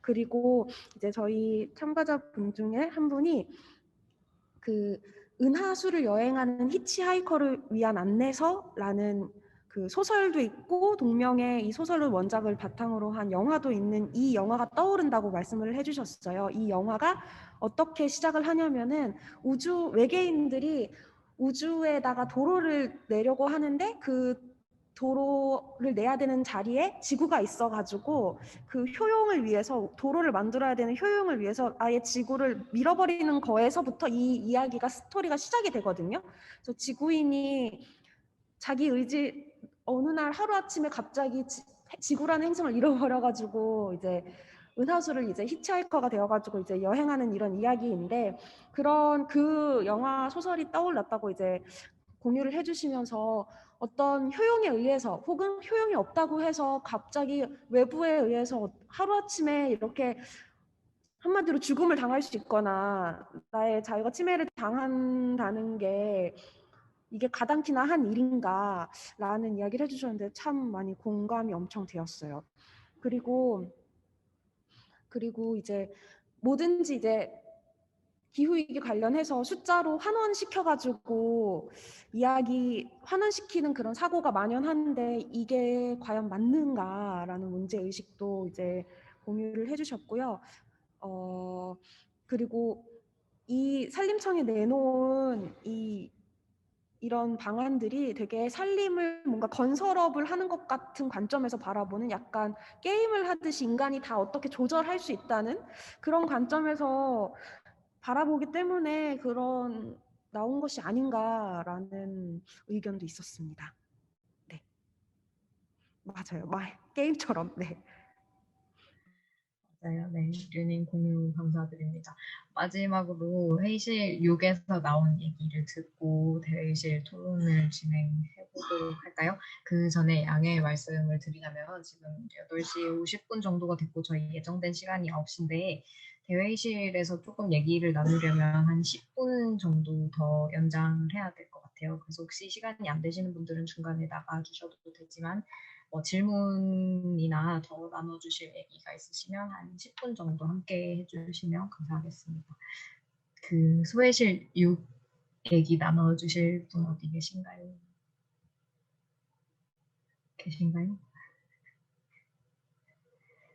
어느 분이 계셨죠?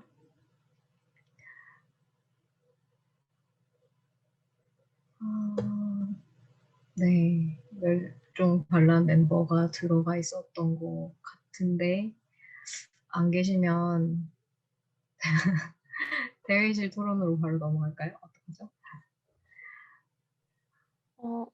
지영님? 네. 지휘님이 작성도 해주신 것 같은데 기록 보니까 네. 제가 지금 기록을 열람할 수 없는 상태인데. 제가 기록을 작성했었는데 음성으로만 예, 고맙습니다. 네. 해주시겠어요? 멤버가 있는가 싶어가지고 네, 그 처음에 이제 한 분이 실제로 지나가면서 이런 산림이 벌목된 현장을 우연히 목격한 적이 있다고 이야기를 처음 나눠주셨고요.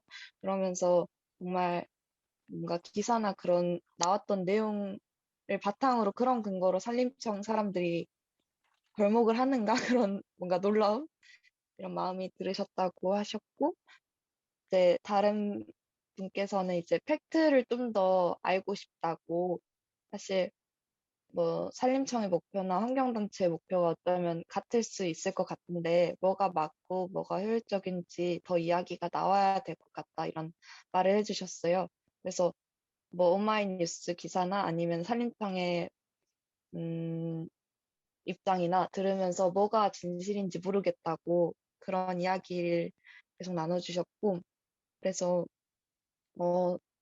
또 분께서 또 개인의 사유지라도 국가적으로 다뤄야 하지 않을까 이런 말도 나눠주셨고요. 그래서 그 약간 진실에 대한 이야기 궁금증이 컸던 것 같아요. 그래서 또 그 오늘 사나님 발대로 그 문제를 씌우는 틀을 봐야 된다는 내용이 좀 인상 깊었고 나무와 숲을 탄소 흡수원으로만 보는 생각이 불편하고 하고 이제 진짜 이게 누구의 땅이냐 어떤 나무냐가 중요한 게 아닌데 어떻게 이 일을 이야기해야 될까 고민이 들었던 것 같습니다. 네, 저희 조 이야기는 여기서 네. 공유 감사드려요. 저희가 이 행사를 기획했을 때 초기부터 그 진실이 뭐냐에 대한 그 갈증이 계속 있는데 오늘 발제를 듣다 보니까 그 진실을 공방하는 것보다 그 보는 틀을 바꿈으로써 굉장히 논의를 진전시킬 수 있는 부분이 많았던 것 같아요. 그러면 소회실에서 나눠주신 얘기를 다 들었으니 앞으로 한 15분 정도 자유롭게 이 대회실에서 질문하실 거 있으면 질문해 주시고 또 나눠주시고 싶은 얘기 있으면 마이크 켜서 또는 채팅으로 나눠주시면 고맙겠습니다. 아니면 발제에서 또 궁금하셨던 점 있으시면 질문해 주시고요. 저 너무 하고 싶은 말, 10초만 할게요. 그 말씀해주신 악마에게 영혼을 판 어용 학자들 있잖아요. 그런 학자들에 대한 시민사회의 재평가와 비판하는 어떤 자리, 어떤 장을 제대로 한번 기획해봐야겠다는 생각이 들어요. 너무 큰 문제인데 너무 한국에 너무 만연한 것 같아서 그 염개벌 너무 띠용하고 화났어요. 네. 네, 혹시 제가 한 말씀 드려도 될까요? 네, 괜찮습니까? 네.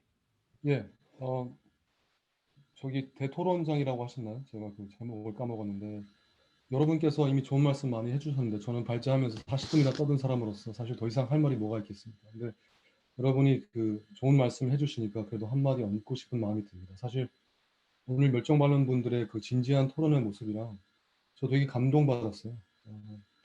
각자 소회의실 들어가셔서 제가 사실은 제가 어떻게 이미지가 보이는지 모르겠지만 저는 굉장히 절망적이고 비관적인 사람이에요.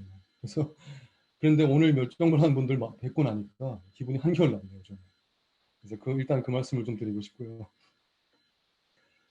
이 늦은 시간까지 게다가 불금인데 세상에. 여러분이 갖고 계신 생각 굉장히 좀 건전하다고 생각해요. 제가 뭐라고 떠들었던 간에 여러분께서 각자 자의적으로 판단하셔야죠. 그렇죠? 근데 이 점에서 아까 어떤 분이 말씀하셨어요. 그 다른 쪽 입장도 좀 균형 있게 듣고 싶다. 이런 말씀이 좀 들렸던 것 같습니다. 제가 약간은 소개했습니다만. 근데 저는 그걸 오히려 반문하고 싶습니다. 어떤 사태가 벌어졌을 때, 예를 들어서 눈앞에서 A라는 사람이 B라는 사람을 그냥 막 들이다 패고 있어요. 그럴 때 여러분은 A와 B의 입장을 동등하게 듣고 싶습니까? 그게 정말 균형이라고 생각하세요? 그건 균형 아니에요. 일단은 그 경우에 있어서는 패고 있는 사람한테 자기 행위에 대한 증명의 부담이 있는 겁니다. 그 사람한테. 그 사람, 우리가 그걸 보고 있는 우리는 그 사람이 잘못됐다는 건 알고 있어요. 왜냐면 일단 물리적인 해를 가하고 있기 때문에. 그래서 일단은 거기서 균형을 맞추면서 패고 있는 A도 나름 오늘 되게 힘든 하루를 보냈을 거야 라고 생각하는 것은 균형이 아니에요. 오히려 그것이 편향이에요. 왜냐하면 지금 현재 벌어지고 있는 것이 편향된 해를 가하고 있기 때문에. 지금 산림청이 벌어지고 있는 것은, 산림청이 벌이고 있는 일은 우리 눈앞에서 아무 잘못도 없는 숲을 막 깎고 있어요. 따라서 저는 그것에 대해서 완전히 반박성 글을 또는 입장을 취한 것입니다. 왜냐하면 보호를 일단 해야 되니까. 물론 보호도 못하고 있어 따지고 보면. 나무 자르는 가서 막고 있지 못하잖아요. 그래서 산림청이 가해를 하고 있는 쪽에서 이제는 그것의 비판의 이제 직면에서 그들이 자신의 입장을 부담해야 될 입장이 있는 겁니다. 그것을 우리가 50대 20, 50을 처하는 것은 오히려 균형이 아니라 그들을 변호하는 입장이 될 수가 있다는 겁니다. 이 점이 일단 하나 중요하고요. 그 다음에 아까도 여러분께서 말씀하셨지만 이것은 좀 아닌 것 같다는 생각하셨잖아요. 이번에 하나 예를 들어드릴게요. Black Lives Matter가 한창 쓸고 지나간 미국에서 벌어졌던 얼마 전에 판결이 있었잖아요. 조지 플로이드의 판결이, 그래서 결국 경찰이었던 데렉 쇼빈의 유죄로 판결이 났습니다. 데렉 쇼빈의 변호인이 뭐라고 얘기하는지 아십니까? 변호인들한테, 배심원들한테. 여러분이 봤던 그 장면 있죠? 9분 35초 동안 그 사람의 심장을 누르고 있었던 그거. 그것을 믿으십시오. 그 장면을 보고 여러분이 들었던 생각. 왜냐하면 반대파가 뭐라고 하는지 아십니까? 9분 30초 아니야. 9분 35초가 다가 아니고 그 앞뒤로 뭐가 있었는지 알아? 이거는 전혀 9분 35초에 대한 얘기가 아니야. 그 앞뒤에 대한 얘기야. 이런 식으로 계속 얘기를 했습니다. 반대파 측은. 왜냐하면 그 전에 조지 플로이드가 엄청나게 반응을 했다. 그 사람이 약물을 투여했다. 뭐 이런 식으로 계속 그거의 프레이밍을 바꾸려고 애를 썼어요. 그래서 변호인단 측에서 아니다. 여러분이 그 장면을 보고서 봤던 바로 그 느낌을 신뢰하십시오. 왜냐하면 그때의 판단이 사실은 옳은 겁니다. 라고 해서 실제로 3가지 형에 대해서 모두 유죄 판결이 내려져서 지금 미국의 특히 흑인 인권 사회에 있어서 가장 획기적인 사건으로 자리매김하게 되었어요. 물론 갈 길이 멀고 아직은 그걸로 인해서 큰 변화는 없을 수 있다는 회의론도 펼쳐지고 있지만 그래도 이민 장면을 생각합니다. 여러분이 이 사건을 보시고 했었던 판단 있죠? 여러분, 제가 여러분한테 묻고 싶어요.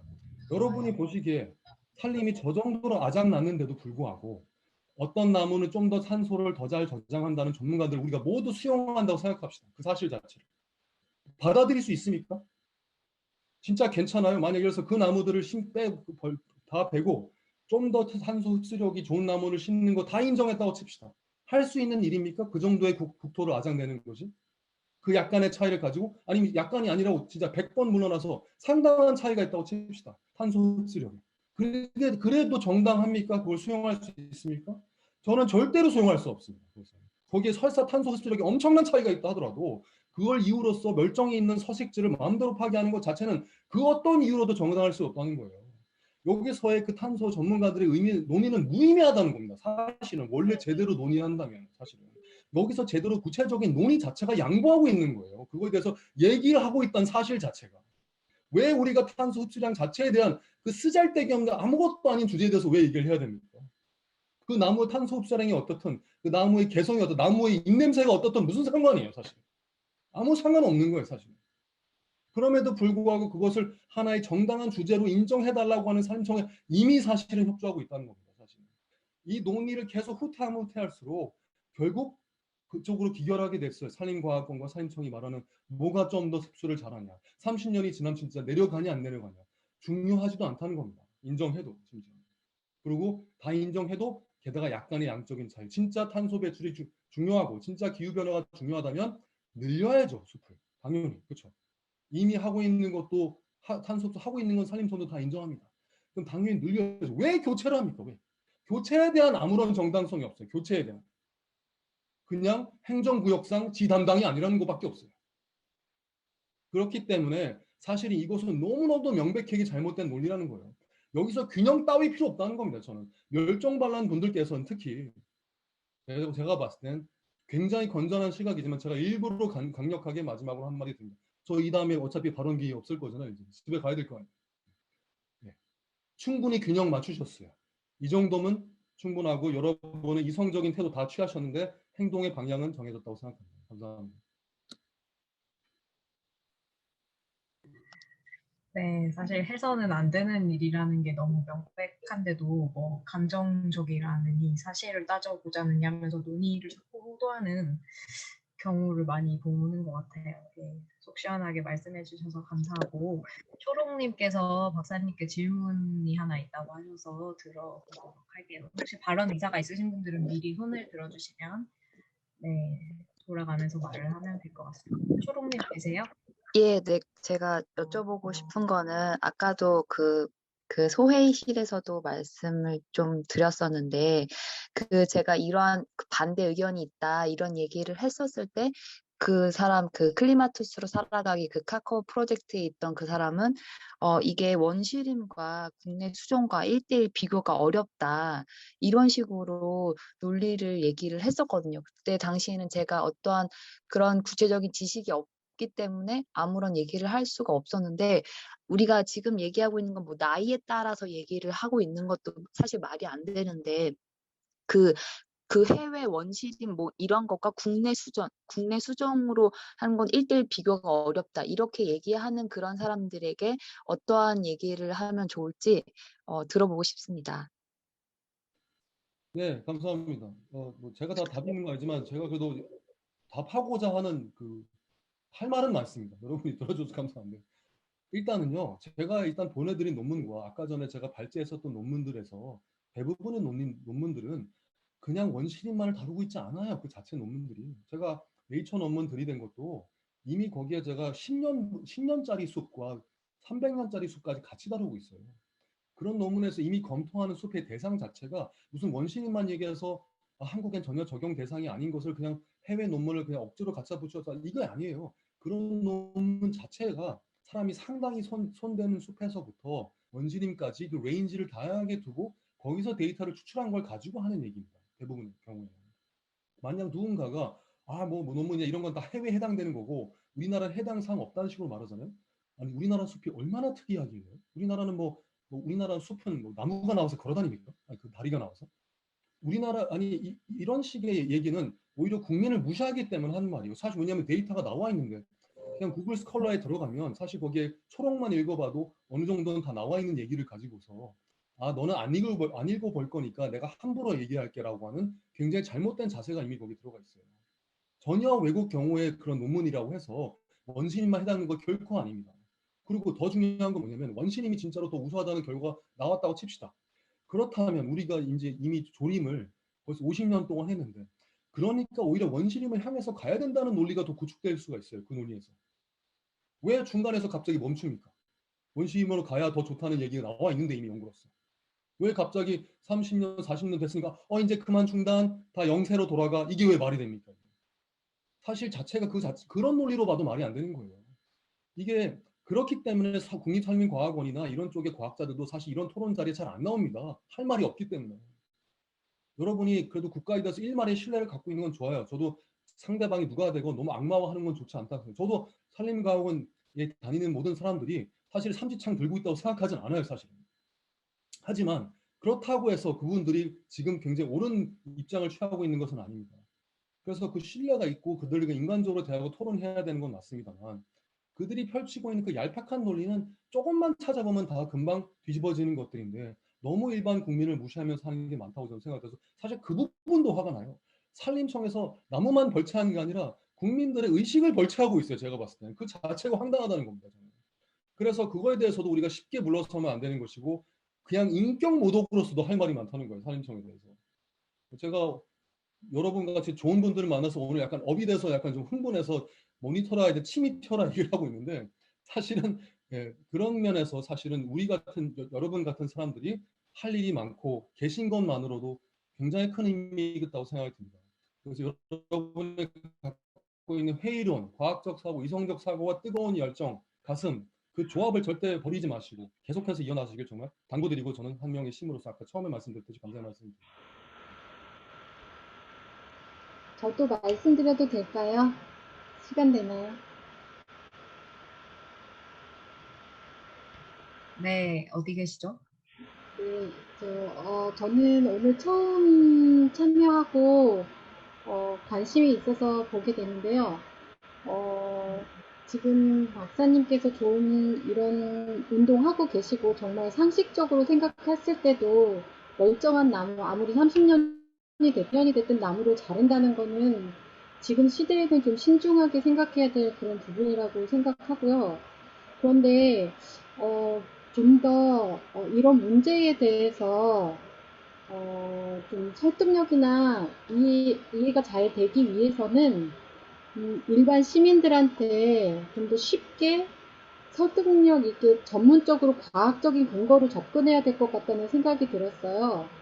왜냐하면 요즘에는 자기가 좋아하는 뉴스만 보게 되고 또 나 위에 관심이 그렇게 가지 않는 분야는 그렇게 사람들이 이렇게 빠르게 변하는 시기에는 관심을 오래 갖지 않고 직접적으로 나에게 뭐 큰 게 와닿지 않으면 그냥 흘려버리기 쉽다고 생각하거든요. 근데 정작 이게 굉장히 중요한 문제잖아요. 우리 미래나 지금 현재에도 마찬가지고 어떤 뭐 탄소 배출 뭐 몇 프로 이런 게 중요한 게 아니라 당장 우리의 생명과 관계되는 또 우리 미래와 관계되는 일인데 그래서 제가 드리고 싶은 말씀은 이런 일들을 하는 환경 단체나 그런 부분들이 우리 일반 시민들하고는 조금 먼 것 같아요.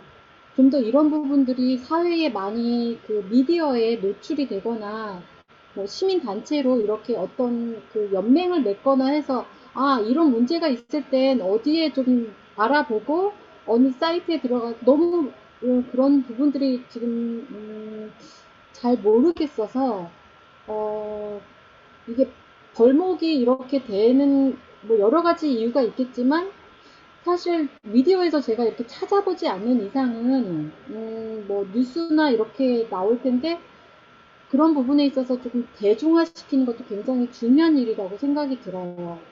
그리고 아까 이거 보고 이제 인터넷 찾아봤는데 벌목하는 문제는 환경부에서 원점에서 재검토 시작한다고 이렇게 나왔는데 지금 박사님이 하신 말씀처럼 그냥 그거를 우리가 방관하고 있으면 저희도 같은 목격자가 될 수 있다고 생각이 들고요. 이런 부분에 있어서 관심을 갖게 됐으니 이제 저도 그냥 일반 시민으로서 좀 관심을 가질 수 있게 그런 환경 단체들이나 이런 박사님 같은 분들이 많이 모여서 이런 문제를 좀 대중화, 일반화시키는 게 조금 급하다는 생각이 많이 듭니다. 많이 힘써주세요. 예, 제가 간단하게만 남아서 답변을 하나 드리면요. 예, 되게 좋은 말씀이시고 일단은 웬만한 환경단체, 지금 뭐 어떤 분은 환경단체는 뭐 하고 있냐고 말씀하신 분도 계시는데 뭐 환경운동연합이라든가 녹색연합은 이미 입장 표명을 다 하고 기자회견도 하고 나름대로 제 액션을 취하고 있습니다. 불충분할 수는 있지만 메이저 환경단체들은 사실 어느 정도 목소리를 내고 있어요. 환경재단은 어느 정도인지 모르겠습니다만 저희 생명다양성 재단도 목소리를 내고 있고요. 그렇지만 이 말씀하신 것처럼 대중화 되게 중요해요. 중요한데 그래서 저희 재단 같은 경우는 아마 다음 주나 늦어도 다다음 주에는 저희가 나름 이 이슈에 대해서 각 팩트별로 반박하는 자료들을 발표하려고 합니다. 그래서 여러분 그걸 보시면 참고할 수 있습니다. 근데 아까 누가 좋은 말씀 하셨잖아요. 요즘에는 뉴스에 대해서 원하는 것만 보신다고. 그렇죠. 원하는 것만 봐요. 그게 또 문제예요. 저도 제가 이런 걸 내면서 제가 제 거를 봐달라고 말씀을 드리면서도 그럼 제 것만 보는 사람들처럼 유도하는 건가? 다른 거 보세요. 저는 그 자체를 뭐 막는 것도 아니고 오히려 보는 거를 권장을 합니다. 여러분은 그걸 판단하실 능력이 있기 때문에 전혀 저는 겁나지 않아요. 그걸 분명히 어느 쪽으로 오르신 건지 보실 거라고 생각이 듭니다. 근데 양쪽에 해당된 얘기예요. 환경단체대로 대중화를 열심히 제대로 못하는 측면도 있는데 또 환경단체 사무실의 기획회의 탁자에 가보면 왜 이렇게 일반 시민들이 관심을 안 가지려고 맨날 그 얘기하고 있어요. 우리 나름대로 막 올리고 했는데 왜 이렇게 사람들이 안 봐주냐. 뭐 다들 그냥 드라마만 보고 있고 먹방만 보고 있다. 맨날 이런 말 하고 있고요. 모든 단체에서. 그래서 사실 양쪽에서 나와서 중간에서 만나야 되는 거잖아요. 환경단체 사실 아직까지 너무 촌스럽고 대중화할 줄도 모르고 대화할 줄도 모르고 접점 찾을 줄도 모르고 이런 문제 아직도 있습니다. 근데 그럼 환경단체에 일하는 사람들이 뭐 학교나 이런 데서 살면서 엄청 잘 나가서 거기 갔겠습니까? 솔직히 아주 대놓고 얘기하면 저도 환경단체 일하고 있습니다. 그렇지 않은 경우 많아요. 그러니까 당연히 어려운 사람들도 많죠. 그러니까 모두가 나서서 사실 중간에서 만나는 노력이 있지 않고서는 이런 거는 굉장히 어려운 거예요, 사실. 그렇지만 어려운 데서 끝나는 건 아니죠. 지금 질문하신 분도 의지가 있잖아요. 환경단체 의지 있습니다. 좀 이상한 데도 있지만. 그래서 대부분 만나려고 하고 있고 이번 이슈 같은 경우는요. 다들 열받았어요. 그래도 어떻게 보면 이번 이슈처럼 웬만한 환경단체, 웬만한 시민들도 듣자마자 야 이건 아니지 하고 분연히 들고 일어서는 이슈 잘 없었는데 이번에는 어떻게 보면은 그 면에서 한국에 희망을 느낄 정도입니다. 그래도 이거 사람들이 확실히 어떤 괜찮은 게 있는 거구나 싶은 마음도 드는 거예요. 악재를 만나서 오히려 동지애가 생기는 전형적인 케이스라고 할 수 있습니다. 하지만 여기서 그냥 만족할 수는 없어요. 왜냐하면 산림청이 어디로 갈지 모릅니다. 아직까지 포기한 건 아니에요. 조선일보까지 나서서 깠기 때문에 해명 자료까지 냈지만 사실 그 다음에 뭘 어떻게 했다는지 알 수 없고 9월 달에 무슨 협의체 구성한다고 합니다. 아까 어떤 환경부 무슨 말씀하셨는데 산림청은 그 농림부 소관입니다. 산림청은 농림부 소관이고 옛날부터 산림을 그냥 경제적인 도구로서 사용하는 것으로서 원래 그 성격이 결정지어진 기관이에요. 그에 반해서 국립공원관리공단이 좀 달라요. 국립공원관리공단은 환경부 소속이고 그래서 좀 더 보전 쪽으로 치우쳐져 있고 사실 둘이 별로 사이가 안 좋습니다. 그래서 산림청은 원래부터 벌채를 많이 했기 때문에 벌채 많이 했고 맨날 해왔는데 왜 이제 와서 난리야? 이러고 있어요 사실은. 국민들이 잘 몰랐는데 몰랐던 게 문제는 아니지만 이번에 알려지니까 그동안 한 거 아무 말 안 하다가 왜 이제 와서 이러지? 약간 이러고 있는 겁니다 사실은. 그래서 여러분이 그 역사를 좀 아시면 좀 더 이해가 되실 거라고 생각이 듭니다. 그래서 산림청 해체 얘기가 나오고 있는 겁니다. 너무 구시대 모델이다. 그래서 이제는 좀 달라져야 되지 않느냐 하는 거죠. 그래서 이런 것까지 좀 찾아보시고 하면 좀 더 이해가 되실 걸로 믿고 여러분 한 명의 시민으로서 그냥 아예 완전 순진한 척하고 완전 그냥 대놓고 하는 순진 민원 있죠. 여보세요 따르릉 왜 잘라요 나무? 이런 것도 다 좋다는 겁니다. 그렇게 말씀해도 돼요. 국민의 한 사람으로서 왜 무슨 무슨 박사가 얘기한 거 박사 얘기는 그냥 하라 그래요. 여러분은 그렇게 충분히 말할 수 있는 자격이 있습니다. 그래서 여러분의 입장과 시민으로서의 그 상식이란 건 굉장히 중요하다는 것을 여기서 다시 한번 강조하고 싶습니다. 감사합니다.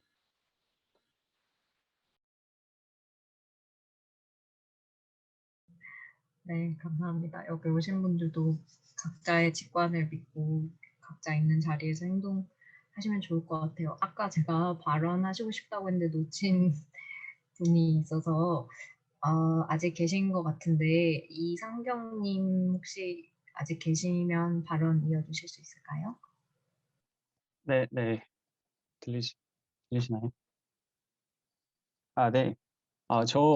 제가, 아까 사실 팩트 체크를 더 해봐야 되지 않냐, 양쪽 의견을 좀 더 들어봤으면 좋겠다라고 했던 사람인데요. 그래서 사실 여기에 참여하게 된 의도도, 궁금했습니다. 저는 제가 먼저 말씀드리고 싶은 게 저는 정부에서 나온 사람도 아니고요. 벌목을 찬성한다거나 하는 사람도 아니고요. 저는 이제, 저도 야생 생물에 관심이 많아서, 그쪽 관련해서 석사까지도 하고 그럴 만큼 좀 생명에 관심이 많거든요. 그런데 이제 한편으로는 좀 저희가 이제 생명을 생각하는 마음은 다들 되게 몽글몽글하고 다 많을 것 같아요. 예, 각자 가지고 있는 색깔들이 좀 다르고 그 색깔이 얼마나 진하냐 이런 것들이 좀 있을 것 같은데 오늘 사나님 박사님께서 해주신 강의도 너무 재밌게 잘 들었는데 저는 좀 이제 들으면서 더 얘기를 나눠보고 싶었던 게 이제 또 먼저 본질주의적으로 접근법을 고수해야 한다고 하고 단순화된 철학적인 접근을 해야 한다고 하셨는데 벌목된 숲을 보고 반사신경처럼 잘못됐다 생각하는 것이 맞다. 철학적인 접근을 늘 동반해야 한다는 것에는 동의를 하는데 또 한편으로 또 직감적인 그런 판단에 너무 의존하고만 있으면 안 된다고 저는 여전히 생각을 하고 있거든요. 만약 벌목을 해야 하고 그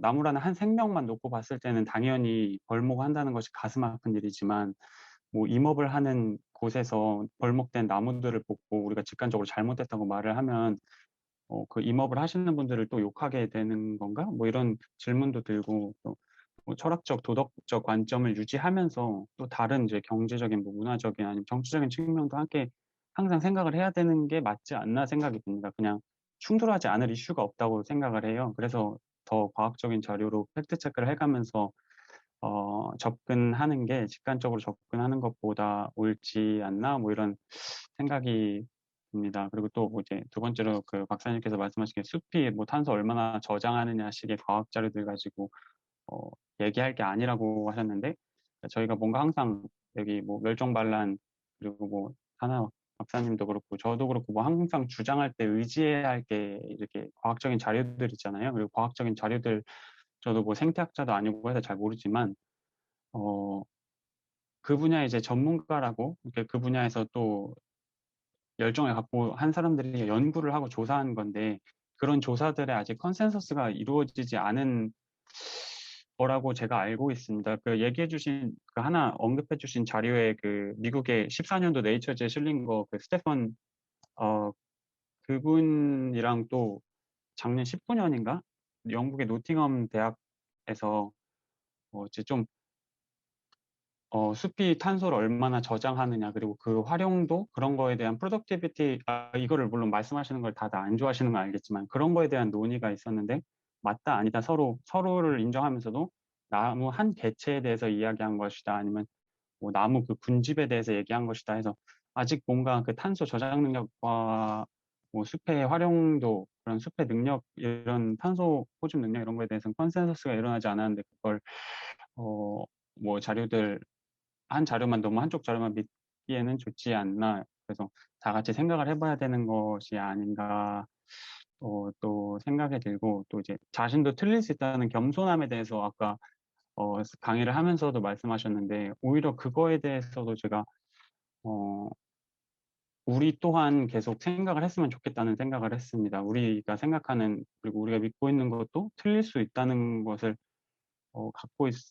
그런 생각을 갖고 있어야 하는 게 아닌가 생각이 들고 가꾸지 않은 숲은 쇠퇴한다. 그러니까 인간이 갖고 가야 된다 이런 방식은 잘못됐다고 말씀하셨는데 아까 말씀하신 뭐 리와일딩 프로젝트도 아직 말씀하신 것처럼 유럽에서 되게 핫한 프로젝트인데 그런 것들 그 프로젝트조차도 인간이 개입하는 정도에 따라서 프로젝트 방향이 다르고 성공 뭐 여부가 다르고 이렇게 아직 많은 이야기들이 나오고 있는 것 같아요. 그래서 사람이 얼만큼 그 간섭을 하느냐 안 하느냐 이런 리와이딩 같은 프로젝트 내에서도 그런 거에 대해서 얘기가 아직 많은데 너무 여전히 좀 너무 강력한 생각을 가지고 있는 것 같아서 조금 아까 말씀하신 것처럼 나도 항상 틀릴 수 있다는 생각을 가지고 있었으면 좋을 것 같고 제 마지막으로 이제 제 주장은 저도 말씀하신 것처럼 이 뭐 벌목 사업이나 이런 거를 함으로써 우리가 다른 데서 또 생명을 해치고 이런 거 뭐 탄소를 더 배출하고 이런 것처럼 노력을 안 하면 안 된다. 그래서 뭐 우리는 뭘 부담하고 있는가? 아까 적어놨는데 우리는 우리의 뻔뻔한 권리가 아니다. 뭐 이런 걸 누리는 게 이런 거에 말에 동의를 하면서도 조금은 더 넓은 시야를 가지면 좋지 않을까 생각을 했습니다.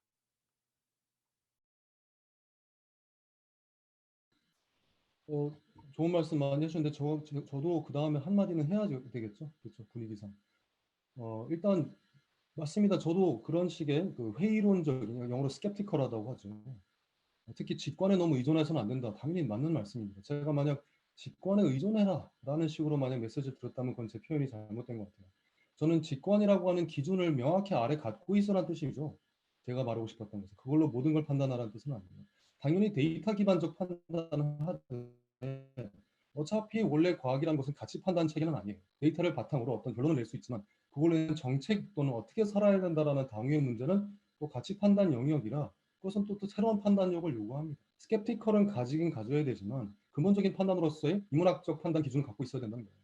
그것을 오히려 안 갖고 있는 경우가 많아요. 지금 질문하신 분의 자세는 굉장히 좋다고 저도 생각이 듭니다만 어떻게 보면 바로 그런 자세 때문에 우리나라 과학자들이 아무도 안 나서고 있다는 것도 아셔야 됩니다.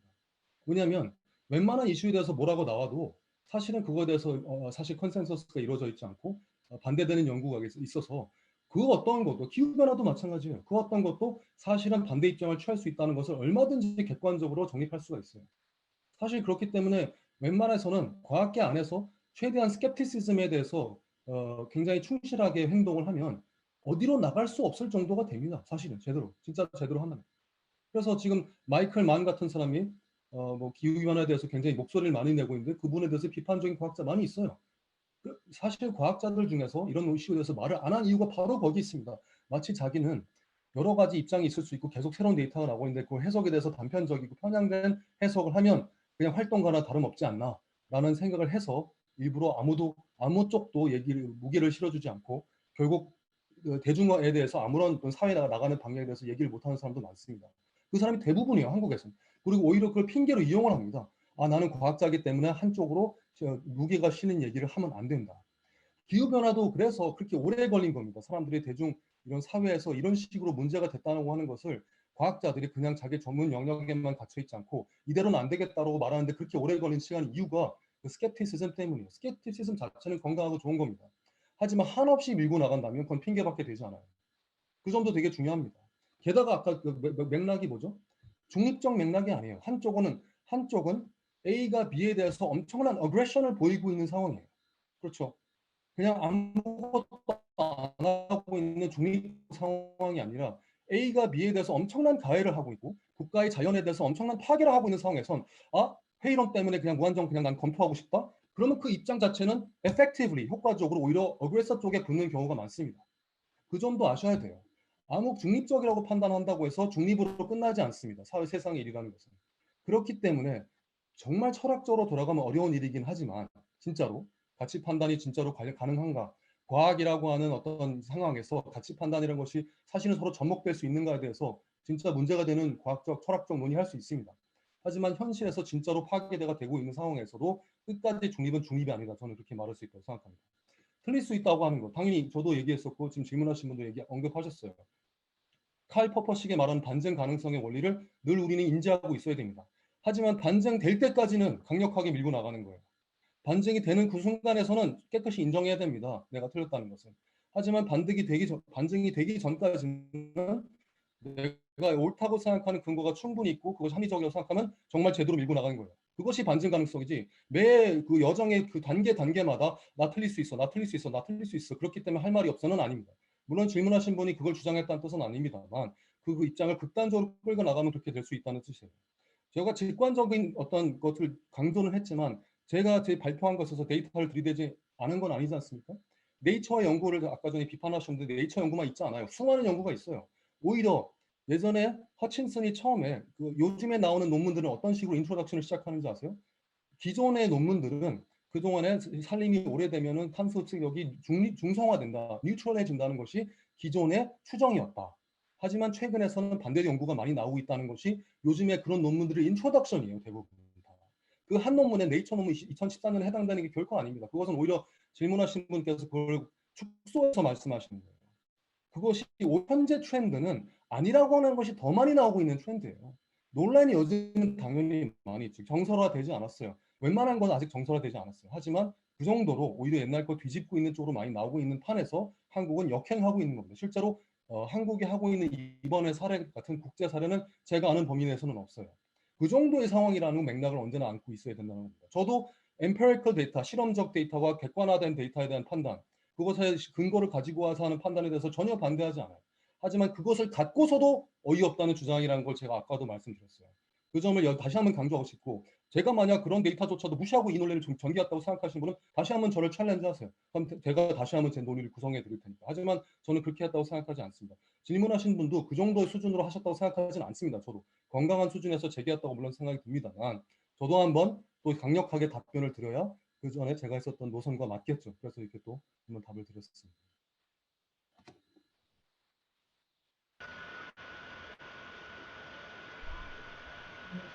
아까 그 바다 갯벌에 그 염분 그 작업을 한다는데 그거는 무슨 잠깐 스쳐 지나가서 잘 못 들었는데 다시 한번 얘기해 주시면 안 될까요?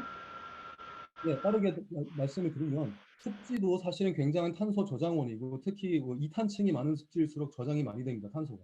그래서 습지를 태우거나 했을 때 습지를 개간하거나 했을 때 굉장히 많은 탄소 배출이 일어나는데 그중에서 지금 해수부의 주장은 염습지가 훨씬 탄소 저장량이 높다는 거예요. 사실 그렇게 높지도 않아요. 약간의 차이. 그래서 어민들이 자기들의 그 생계가 걸려있는 갯벌 외에는 모든 것을 억지로 염습지로 바꾸겠다는 뜻이에요. 그게 이 계획의 골자입니다. 그래서 그 골자를 가지고서 실제로 습지를 산림청하고 똑같이 여기 살지 않고 있는 염습지로 염생 식물들을 심어서 다른 서식지로 바꾸겠다는 뜻이에요. 그것을 왜 하고 있냐면 지금 문재인 정부에서는 대부분의 탄소 중립과 2050년 탄소 중립의 계획을 이상하게 자연에다가 부담을 많이 지우고 있기 때문이에요. 그래서 산림청이 일부 부담하고 해수부가 일부 부담하고 이런 식으로 가고 있는 겁니다.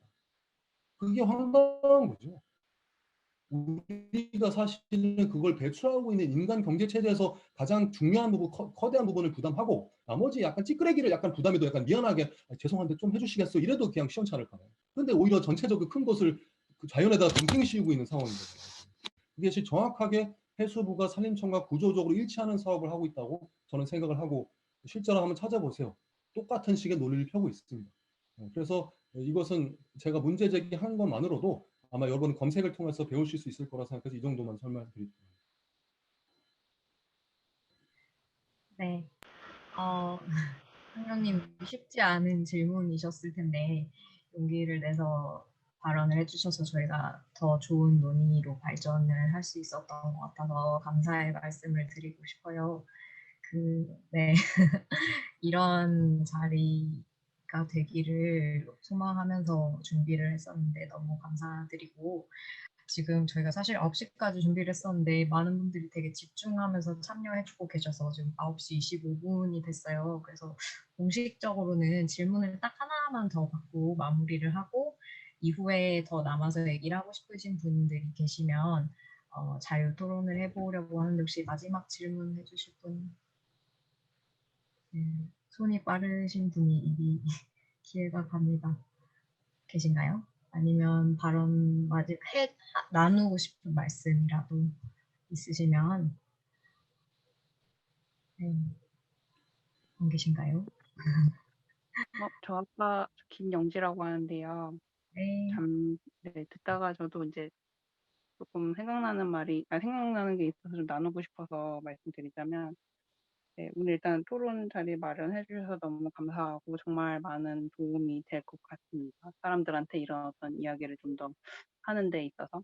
네, 저도 되게 환경 쪽에 대한 이제 관심은 저 혼자는 있는데 주변 사람들한테 이런 얘기를 하면 나누는 게 너무 어렵더라고요. 다들 일단 제 자체가 되게 불편한 존재가 되어 버리더라고요. 환경에 대한 이야기 자체는. 근데 이걸 계속 고민을 하다가 요즘에 좀 든 생각이 불편한 이유는 그 사람들이 이런 환경은 어떤 이런 사치스러운 거다. 그러니까 나의 앞길이 일단 더 중요하고 자신들의 마음의 여유가 없기 때문에 이런 것들이 이제 비집고 들어갈 틈이 없더라고요. 그러니까 마음의 여유가 없다 보니까 자기들도 나쁜 환경에 악한 어떤 존재가 되고 싶지는 않은데 그걸 그냥 생각할 여유조차도 없는 사람들이 대부분이고 그래서 이제 사실 그렇게 여유가 없다는 거는 스스로에 대한 어떤 자신감이나 존중받은 어떤 그런 경험이나 이런 것들이 자아가 약간 좀 아직 약한 사람들이 생각보다 되게 많아서 그런 게 아닐까 이런 생각이 들어서 일단은 좀 저도 그러니까 상경님이 얘기해 주신 것처럼 어느 한쪽으로 좀 편향됐다라는 인상을 주면 사실 오히려 역효과가 있는 게 좀 맞는 것 같아서 일단 저는 사실 감정선, 그러니까 어떤 마음의 여유를 먼저 찾고 그분들이 스스로가 진짜 원하는 게 뭔지, 진짜 자기들이 가진 직관이 뭔지를 좀 생각할 수 있게끔 화두를 많이 던지는 게 좀 중요하다라고 요즘에 생각을 하고 있었고요. 그 수단 중에 하나가 사실 제가 비폭력 대화라고 그 MVC라는 어떤 그 대화 이런 프로세스라는 게 있는데 그런 걸 조금 배우고 사람들한테 좀 이제 그런 방법으로 대화를 시도를 해보니까 약간 사람들이 좀 마음의 문이 좀 열리는 듯한 느낌이었어요. 그게 판단 이런 걸 걷어내고 관찰을 먼저 하고 뭐 느낌이랑 욕구를 찾는 어떤 그런 대화 방식인데 인터넷에 그냥 검색해보면 간단한 설명도 나오거든요. 개인적으로 이런 대화 방법을 좀 이용해서 사람들이랑 좀 대화를 하려고 했을 때 조금 더 호의적으로 반응하시는 경우가 있었어서 다른 이제 시민분들한테도 공유를 하실 때 요런 대화 방법을 좀 참고하시면 좋을 것 같다고 생각이 돼서 네, 말씀드렸습니다. 들어주셔서 감사합니다.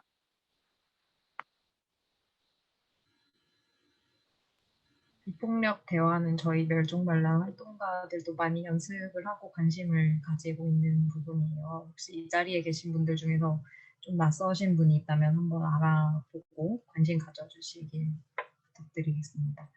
마지막으로 용기 내서 발언해 주셔서 감사하고 공식적으로는 이렇게 마무리를 지어야 될 것 같은데 마지막으로 생각나는 말씀을 저도 한마디 하자면 그 요새 제가 프로젝트 드로다운에서 발간하는 보고서를 읽고 있는데 저희가 하는 탄소 감축, 온실가스에서 나오는 또는 산업에서 나오는 탄소를 감축하는 것은 수도꼭지 콸콸 틀어놓은 것을 잠그는 것이고 이렇게 흡수원을 찾는 노력은 흘러 넘친 그 바닥을 걸레질하는 거라고 하더라고요. 그래서 사실 우리가 초점을 맞춰야 하는 것은 이 화력 발전이나 산업에서 무지막지하게 뿜어져 나오는 이산화탄소인데 한국 정부에서 이렇게 자꾸 흡수원을 가지고 뭐가 흡수를 더 하네 하면서 조금 논의의 초점을 흐리는 측면이 있지 않았나 그런 생각이 들었고 관련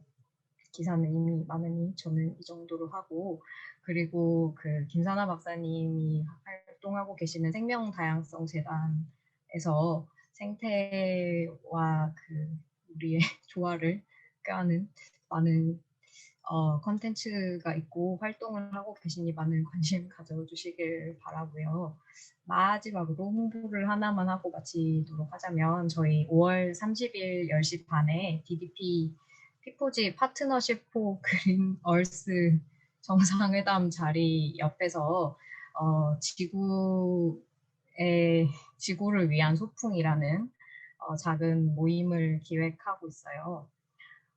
지구의 환경에 대해서 우리가 가지고 있는 것에 대해서 감사하고 또 지구를 위해서 함께 싸워나갈 수 있는 힘을 서로 함께 회복하고 힘을 내보는 그런 아담한 자리로 기획하고 있는데 관심 있으신 분들은 멸종반란 인스타그램에서 정보를 확인하고 함께 참여해 주시면 고맙겠습니다.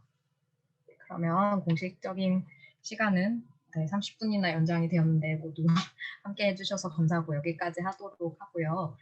네, 나가셔야 하는 분들은 나가셔도 괜찮고 혹시 더 나누고 싶은 말이나 해소하고 싶은 것이 있으면 함께 얘기를 하는 자리를 자유롭게 가져볼 테니 여기서 마무리를 짓도록 하겠습니다. 오늘 2시간 반 함께 해주신 김사나 박사님께 다시 한번 감사드립니다.